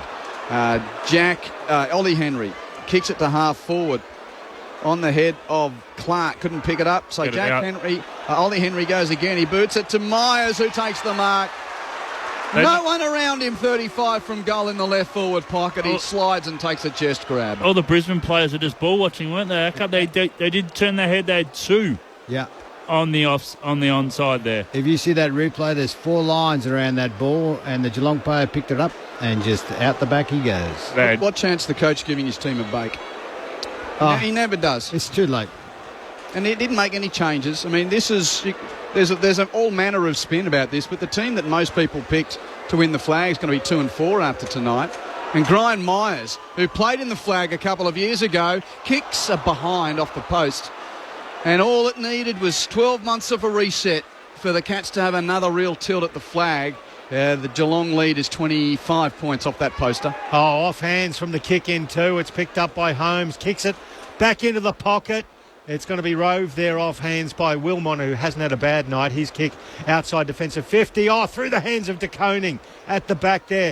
It was Holmes tackled off the ball when he didn't have it. Umpire said play on. This is better. McLuggage gave the handball inboard onto the wing to Dunkley. He tumbles it towards half forward for Brisbane. Beautifully roved there by Jack Bowes, but he dropped the ball under the pressure from McCarthy, who kicked it inside 50. Cameron picked it up. Central ball. And it was actually to the opposite Cameron. He dropped it. Picked up there by Toby Conway. Tackled into the ground. Jeremy Cameron's just standing there profusely apologising to his teammate. He was trying to take it flat hands of the mark. And I actually think he lost it. But he was so polite about it. Yeah. As the umpire throws it up, Geelong extracted from 50. It might be coming back in through Wilmot, who attacks the ball hard. Drags the ball with him. It's picked up by Bowes, and once again Wilmot puts him into the ground. We're balled up 55 metres out. Lions fans will be hoping this is like Randwick today. Very wet at Randwick, and they cancelled the last 2 races. But that's not happening here. We've still got 5 minutes to get through. Cats fans won't mind. They're loving it. Geelong by 25 points from the stoppage. Wilmot at left half forward. Kicks Brisbane inside. 50! Loman went over the top of all of them. Didn't take the mark. He gets up. He's okay. Play on. Ball on the deck. 50 from Brisbane's goal. Picked up by Danaher. Toe pokes it to absolutely no line. Marked by Jeremy Cameron at fullback for Geelong. Kyle Loman went based There is a plan A and there is a plan B, and I wonder if there's anything but that for the Lions, Acker. No. We have watched them for a lot of years, and they go great. When A works, they go okay when B works, but the toys come out of the cot if they can't win with A or B. I don't think they're a team that has many different ways of winning football. They have coaches that don't have many different ways to know how to win football, and they never show it. You can go up against Melbourne and tag a couple of players because you're hunting them up. These guys got hunted tonight. Jason Ackermanis with you, ball on the wing. Well, Clark kicked it into Zorko. It ricocheted back to Clark. He has a second go. Through the hands of Dunkley at half forward. Payne gathers. He's tackled by Hawkins. And another ball up. Boy, oh boy. There's some WWE recruiters thinking, how about getting those two in the ring? Hawkins and Payne have been playing on each other. That'd be the heavyweight contest. It comes off hands. Neil, who's been reasonably well held tonight. He's only had he's had 26 disposals. He's worked hard, but when I say reasonably well held, O'Connor has kept him from dominating the game. But you talk about team stuff. The crowd's booing because kick-to-kick's been cancelled. Oh, well. Neil got tackled over the line by 3 other Geelong players, and no Lions player went over there to pick him up. It's just those sorts of little things. Well, it's the little bit of mongrel, as we used to call it in the day, as Zorko, who has that in spades, gets the ball, extracts it from 50. Now it's going to be picked up by McLuggage. He's immediately tackled into the ground. The umpire's going to come in. No, he's not going to ping him. But it was well done by Tanner Bruin, who just tackled him into the ground. Got a text and a photo. Clem has busted out the wrestling mask. Oh, here we go. That's a good one. Oh, that is. It's like El Mysterio or something like that. Ball goes inside. Oh, there we are. The two wrestling boys. It's off Payne's chest. Hawkins couldn't affect the contest. Kicked off the deck, though, by Neil. Gathered by Berry. Berry gave it back to Neil, and he's had a fumble. And the ball goes out of play. 0437 774 774 is the number. 0437 774 774. Carlton win today. Cats play them next at the MCG. Giants, of course, lost that game. They host in Canberra on Anzac Day against the Lions. Boundary throw in. Danaher's tried hard, flips it over the back, has no rover. Duncan's there. He's tackled by Dunkley. Ball up.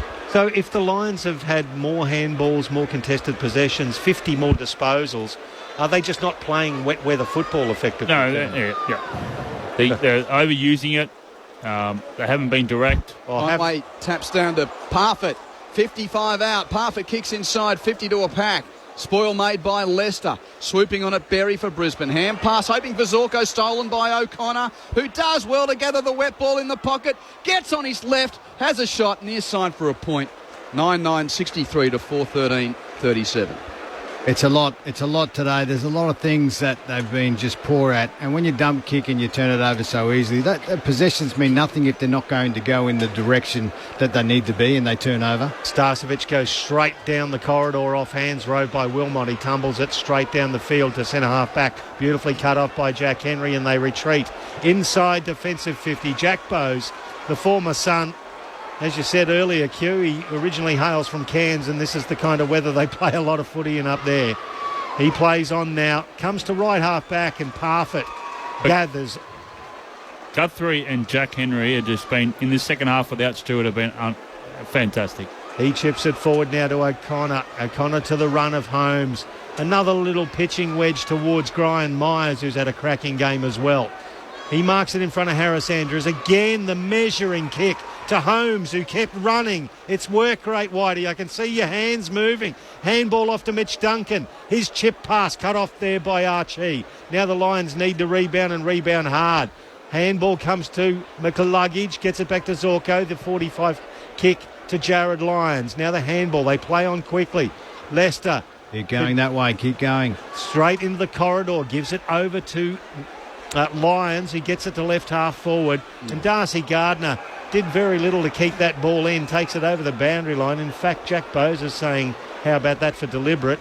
Nothing doing. It will be so frustrating for their coaches to be watching this back, because they'll see the setup behind the ball. They've always got spares. How are they getting spares at the contest and outnumbering them? That's work rate. Marcus in South Melbourne texts, have two finals wannabes been found out tonight. There's a reference to Freo getting dusted in the derby there as well. They're down by 64. Yeah, 0437 774 774 is the number. The Lions haven't lost 3 in a row at the Gabba for 6 years, Q. Since 2018. I've got those numbers. So I'll just wait. Zorko's got it. He's on the wing. He's turning it over now. He's tried hard, but he's kicked it to Duncan. Well, that's the right play, but... So 2018 as Duncan kicks it to Atkins. Hold on, Cats go forward. Close in the hole here. Spoiled by Berry. It slims over the back. Free kick going to Berry. Close. Shepherded him out of the contest. So in 2018, round 18.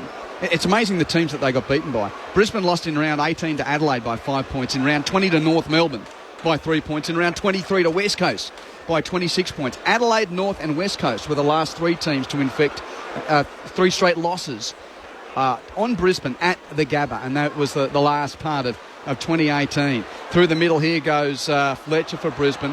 Hand pass to Dunkley, he couldn't handle it. Picked up by Geelong's Bowes. His hand pass backwards, picked up off the deck by De Koning. De Koning gets a hand pass out to half back. His teammate who gathered it fell over.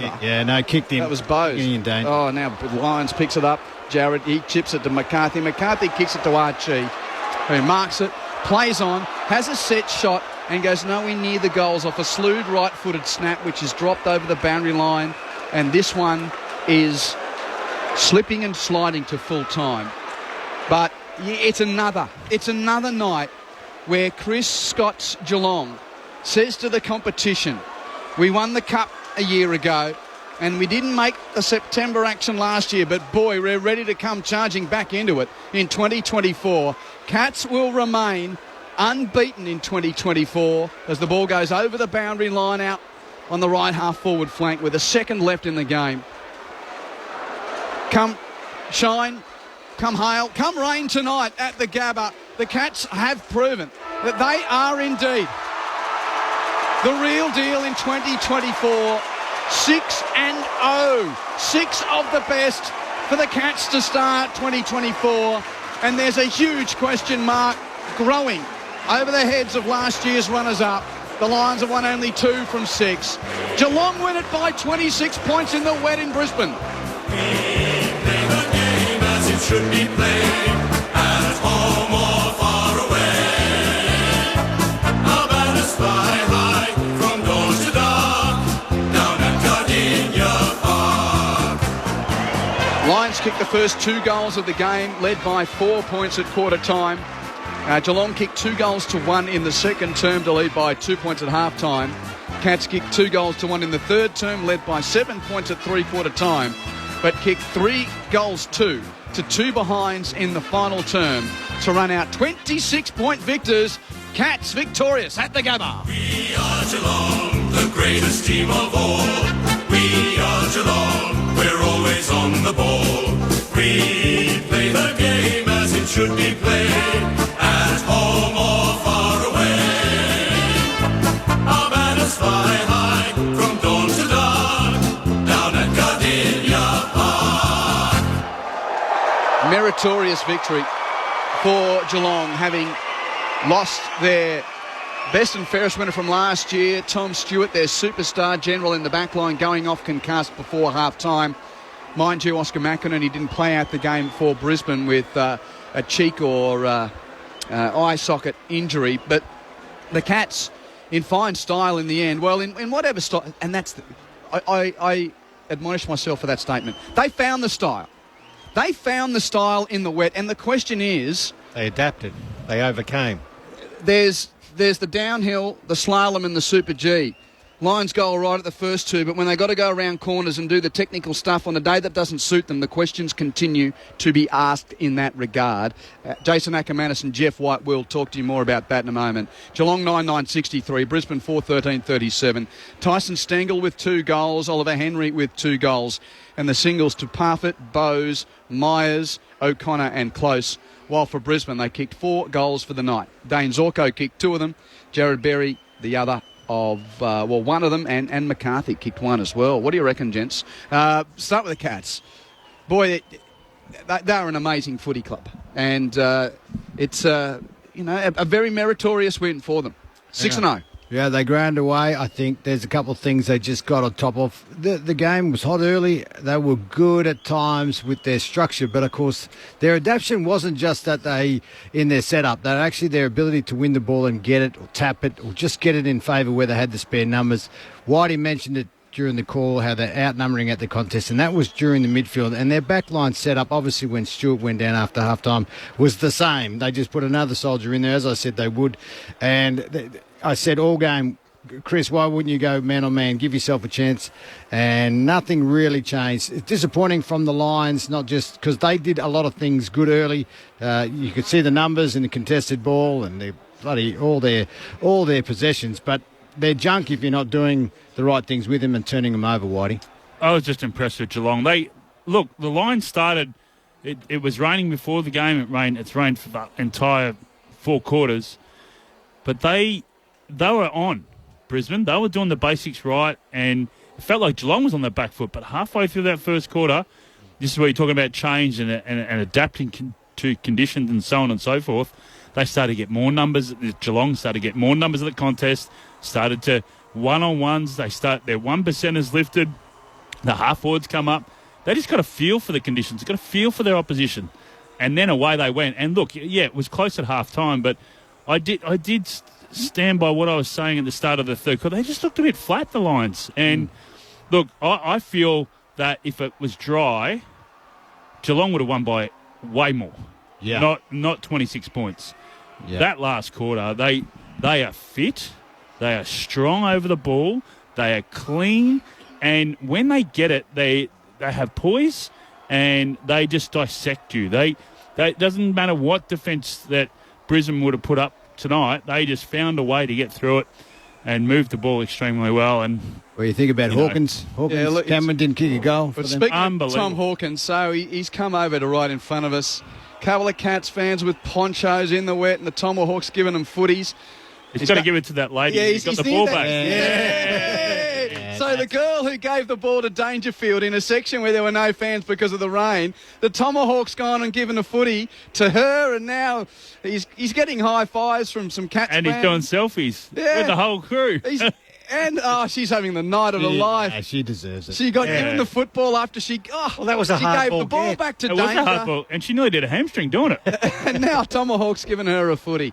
These are the little things that happen. And he's the last guy away from the race, the Tomahawk. So here he is, all 35 years of age and 350 plus games. He's running across from one pocket to the other to get to the top of the Cats race so they can go in together. Meanwhile, Brisbane's disappeared. Well, you missed that if you're calling it off the TV as well. Yeah, all those types of things. Pricey. Sorry. Pays to be here. Just like to throw that in every now and again. So Jamie Stanton's going to be in the rooms for us, and stay with us. If you've got a thought, 0437 774 774. Meanwhile, the Eagles have got a foot on the till of the Derby. They lead 14 goals, 14-9-93 to 7-6-48.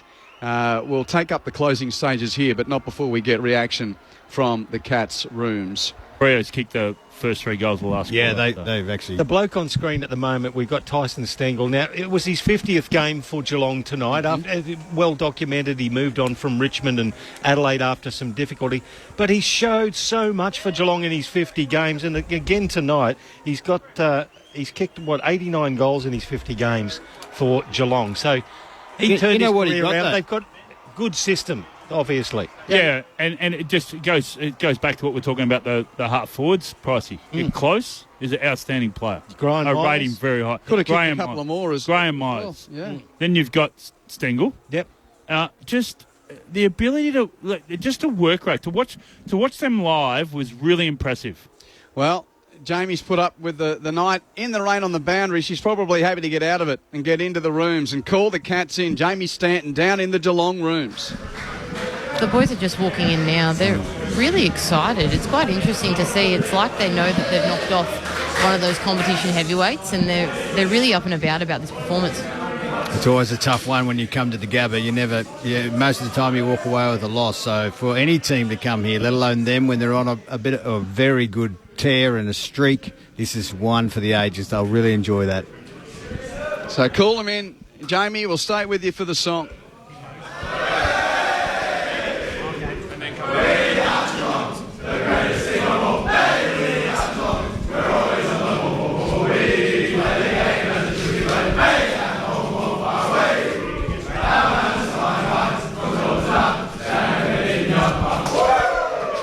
Stay close, Jamie, but I see Tom Stewart did join the song late there, which is good news for Cats fans after he was subbed out with concussion concerns.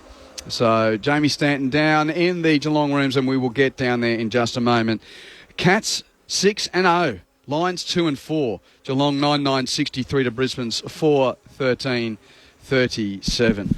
It's all good now. But let me tell you what happened last year, fellas. A couple of teams got their act together and got on a streak. Now, hold on. It's not the end of the line. No, not at all. But it's worrying signs. But the worrying sign for me, Akka, with Brisbane is just their second halves. Look, they had Melbourne well and truly taken over. They were on top last, and they fell away in the last quarter. We know what happened in the opening round against Carlton. So you look at those, North Melbourne came back at them. So, and look what happened tonight. A big question mark for me, Q. The sides, I've always looked at the sides in the finals have got some sort of capacity to come back or ability to come back at their opponents. Whether the sides are always going to get momentum at some point. It's about you wrestling that. It's about team leadership, on the ground leadership to that, hey, and you're saying that too, Akka, hey, let's just hold the ball, let's chip it around, let's let them chase us. And, of course, the wet conditions tonight, they didn't go in favour to do that. But Geelong did. You know, Geelong adapted to the... And you spoke about it, Q. They were chipping it down the bound. You know, they were chipping it down the boundary line here, you know, even in these conditions. So, big question mark for me is Brisbane's ability to run out games. That's my biggest thing at the moment I've seen. What about next week for Geelong, though? Geelong-Carlton, how good is that going to be next Saturday? Oh, it's magic for both sides at the G. Full house, nearly full house. I can't see why it wouldn't be. First versus third. It's been a while since they've both been that good this time of year. Waterman/Gehrig has kicked a goal. I used to praise the Gehrig mullet. Hasn't it? It's beautiful. Bogan Central. So we'll get to the back end of that game, but the Eagles are going to win that. And then would you say Brisbane's got Giants? They got the Giants at Monaco. Oh, but you know what? The way Brisbane is going and playing, they could win that. That's how it's crazy. Okay. Well, yeah. Which way are you leaning here? Because you've gone a bit each way with the they Lions. shouldn't win, but they could. That's the thing about this competition and size. They can turn it around quickly. They're not showing the size of a four-quarter team yet, but... So the Brisbane coaching team gets lauded for doing a job on Petrarca and the D's mids last week. What about tonight? Oh, well, they got hunted up. I mean, once Connor went to Neil and... But you can't coach hunger. I mean, you can coach structure around stoppages, but this is a team that plays the same stuff, and they're really good at it. Yep. But when you get beaten, Acker, when teams have seen that stuff for 4 or 5 years, you get worked out. I reckon that's a part of the narrative here for Brisbane now.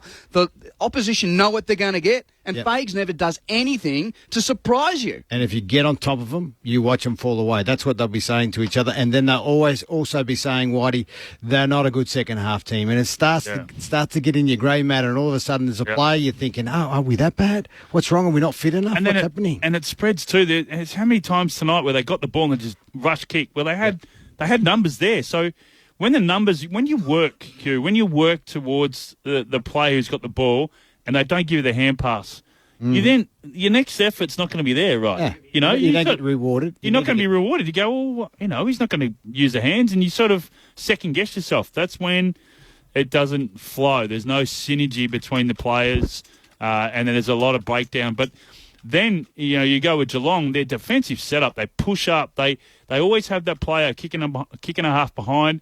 They're really, really balanced. So if there's a quick kick, they've got someone there. If there's a longer kick, they've got someone there. Just a really good balance. Here are the numbers. Mitch Duncan had 24, Max Holmes 24, Zach Guthrie 21, Jack Bowes 21, Tanner Bruin 21.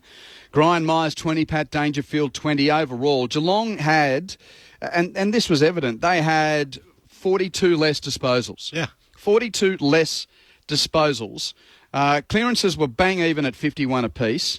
And the inside 50s, Geelong had 6 more at 57 to 51. Individuals for Brisbane, Berry 29, Neil 28, Wilmot 26, McCluggage 26, Zorko 26, Dunkley 26, Hipwood 13, Cameron 8. 8. Of the players that finished the game, Charlie Cameron had the lowest number of disposals on the ground for Brisbane. Oscar McInerney also had 8, but he got subbed out with a bung face. What about... And this is not... We focus on this guy a bit, but are there any other small forwards in the competition that aren't asked to go do something else if the day's not suiting them? Yep. And he's a game winner. He can be a game winner. He's got to be adaptable, though, Q. Exactly. But I mean, 100% what you're saying. Exactly.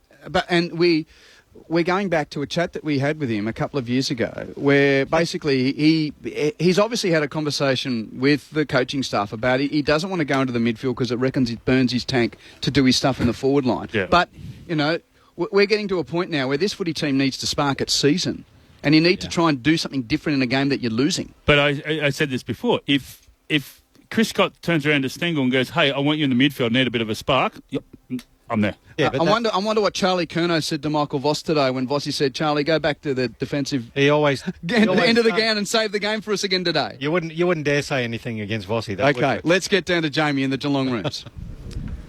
Hey guys, I've got Mark O'Connor here with me, and it's been really interesting tonight to watch his battle with Lachie Neale. So I just want to hear his words on, especially looked like towards the second half, Lachie Neale really was getting into you and looked like quite frustrated. What are your thoughts?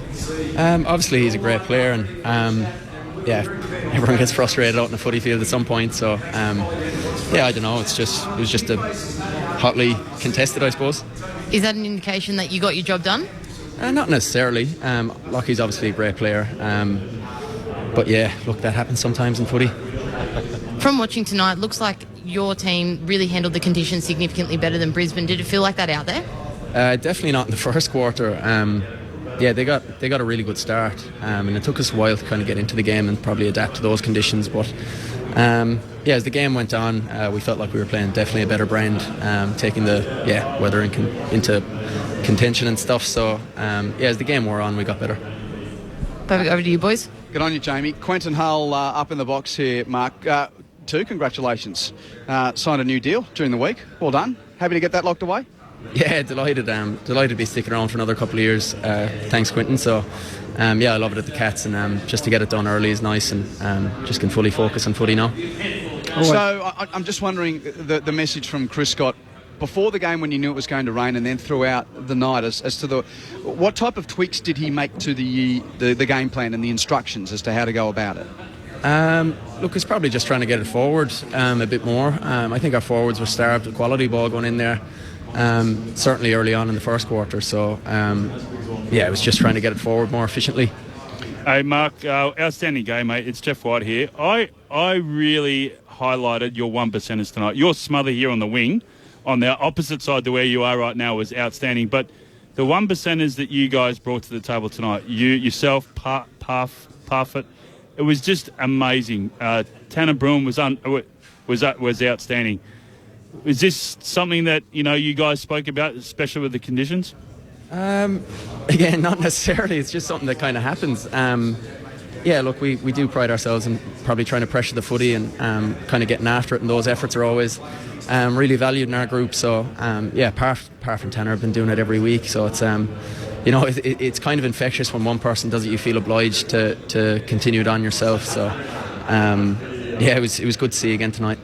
Jason Ackermanis, I just coached Australia versus Ireland over in Ireland. We played. It was beautiful, mate. You would have missed it in Cavan. It was 5 degrees and running like this. I mean, lovely. it's such a big thing. Yeah, it's such a big thing to come out here and to make it and to play, and to see the Irish guys and how difficult that is. Like for you and having other Irish guys come out, what keeps you here? Because home's home and here's here, but to actually want to make it here in this country, in this game, which is so similar, but except for the ball, of course. What drives you to stay here? It's a good question, Jason, because obviously the draw of home is kind of always there. I have a very strong connection with home, and there's always been times that I've been thinking, that it would be a short stay over here, but initially when I came over, the plan was probably just spend a bit of time here and learn about the professional game and then go home. But the longer I stayed and the more I learned, the more I realised what a great culture we have. And I know it's a bit of a cliche to pump up your own club, but just with the locality of Geelong and the homely kind of feel and just the lifestyle basically I was living, it just felt like at home, obviously it's not a professional game, so I wouldn't get the chance to run out every week, not having to work. So that's obviously big, but I'd have to obviously pump up the club as well and what they've done for me. Well, the GAA, I think they're the richest amateur sport whitey in the world. They take all the money. You guys make them all up. And we have Ty Kennelly work with us, so are you sort of claiming that might go past him as the best Kerry product? He's a Kerry boy, isn't he? Sure. He is, but I'm not sure about that. I have a long way to go just yet. But don't tell him that. 6-0, Mark. What's gone so right in the first few weeks of this season? Because outside looking in, we were wondering, okay, last year missing the finals, is that where you are with the way that the list goes, or do you bounce back very quickly? We've got the answer after 6 weeks, so what's to come? Look, I think you'll see a lot of players rotate through our team. Our depth is really good at the minute, and we're mainly a healthy side, and we've got Cam Guthrie coming back and a few more, and our depth is going to be super important, and I think everyone's going to get a crack at games this year. So hopefully we can just keep fellas fresh and motivated, and yeah, hopefully that will take us a long way. Thanks for the chat. Well played, and congrats on the win. Thanks, fellas. I really appreciate it. Mark O'Connor signed that contract through till at least the end of 2026. How good is he speak? Oh, very impressed. No, he's very good. He used Very names. impressed. You know, when you talk to people on the radio after the game, you're like, who is that? Is that Jeff? And he used our first names, like very polite guy. But talking about the culture too, emphasising that, and similar to his home back in Ireland. I love that interview. Yeah, good on you, Jamie Stanton, downstairs for getting it to us. Geelong by 26 points. We will get to the back end of the Derby. West Coast lead by 45 points there. But let's get the votes before we leave the Gabba. Just a reminder, Geelong play Carlton next week at the MCG. And Brisbane on Anzac Day take on the Giants at Manuka Oval. 3-2-1, gents. Who's got the duties tonight? I have the duties tonight. It's sort of interesting because when you win as Geelong has, and you've had so much of this even spread, certainly a lot of good players. I really just want to mention, because we banged on about it all day, but the three guys that would stand out, and not Mark's role on Lockie. He still had plenty of the ball, but to have these guys playing well is a really, really good sign. Not just down back in Holmes. You probably I would give him 2 votes. I thought Stengel was actually terrific, not just in the way he played, but his role and his ability to bring others in, and his cleanliness below his knees was awesome. He'll get 3 votes, and then Parford would get 1. Sorry, you do things different, Jasonly. I was Irish. Jason, different. So let's give differently, Jason. Parford 1. Okay. 2 to Holmes, who was fantastic. And then Stengel, I would give 3 votes, because it's a difficult role because you're outnumbered often, and he was terrific. Okay. Tyson Stengel. 3 to Stengel, 2 to Holmes, 1 to Parfit. Good to have you back, Jace. It's great to be back. Thank you for having me. Are you worried about the Lions, being a threat to the flag from here? Yeah, and I have said it for years. The guys that sit up in that box have concerned me. I don't think... The coach's box? Yep. I don't think that they have the ideas that I think that they should do. And as you said, I can remember playing a game here. I just won a couple of years after the Brownlow. I wasn't going well forward. Guess what Lee Matthews did? Said, go, and you're on Ben Cousins. I had to go tag Ben Cousins for the rest of the game. Did a good job. Yep. But that's the type of stuff that you just don't see from this group, this coaching group, and it drives me insane. And I don't know why or what they're talking about. I know one of them really well. I'm going to have a chat to him during the week, because it's just not good enough. We've got to get to the West. Thanks, Whitey. Good to see you. Thank you, Q. Yep. Pricey, as always, a Thanks, pleasure. Q. Well done, Jamie Stanton. She's not back yet. On debut, out in the rain debut on the boundary line. We've had her up in the box plenty of times. It'll be dry next time. Great job, Aussie Bob on the faders. Thanks to Aaron back in the studio. Cats have won by 26 points here. Stengel getting the BOG, 3 votes. But let's go west, because big story out there. Eagles are going to win 2 in a row, and they lead the Derby by 45 points. Over the top. Oh, it's been dropped. The mark spilled by Brayshaw. He was on his own at right full forward. And the Eagles fans, they let him know all about it.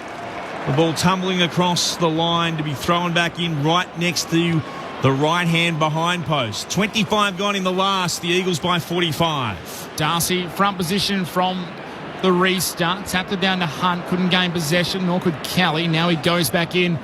The Eagles midfielder. As we welcome our listeners who have joined us from Victoria, Tasmania, SANT, and the AFL stream from Brisbane and Geelong.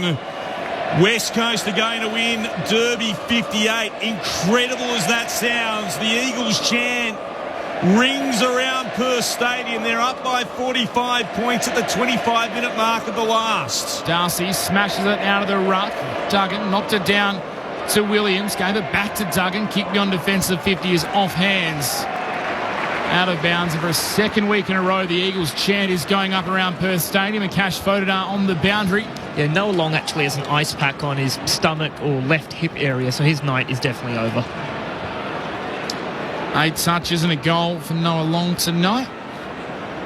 Played his role as the ball's spun back in. Tracy Williams did battle on the ruck, got it down to O'Meara. His handball found Brayshaw.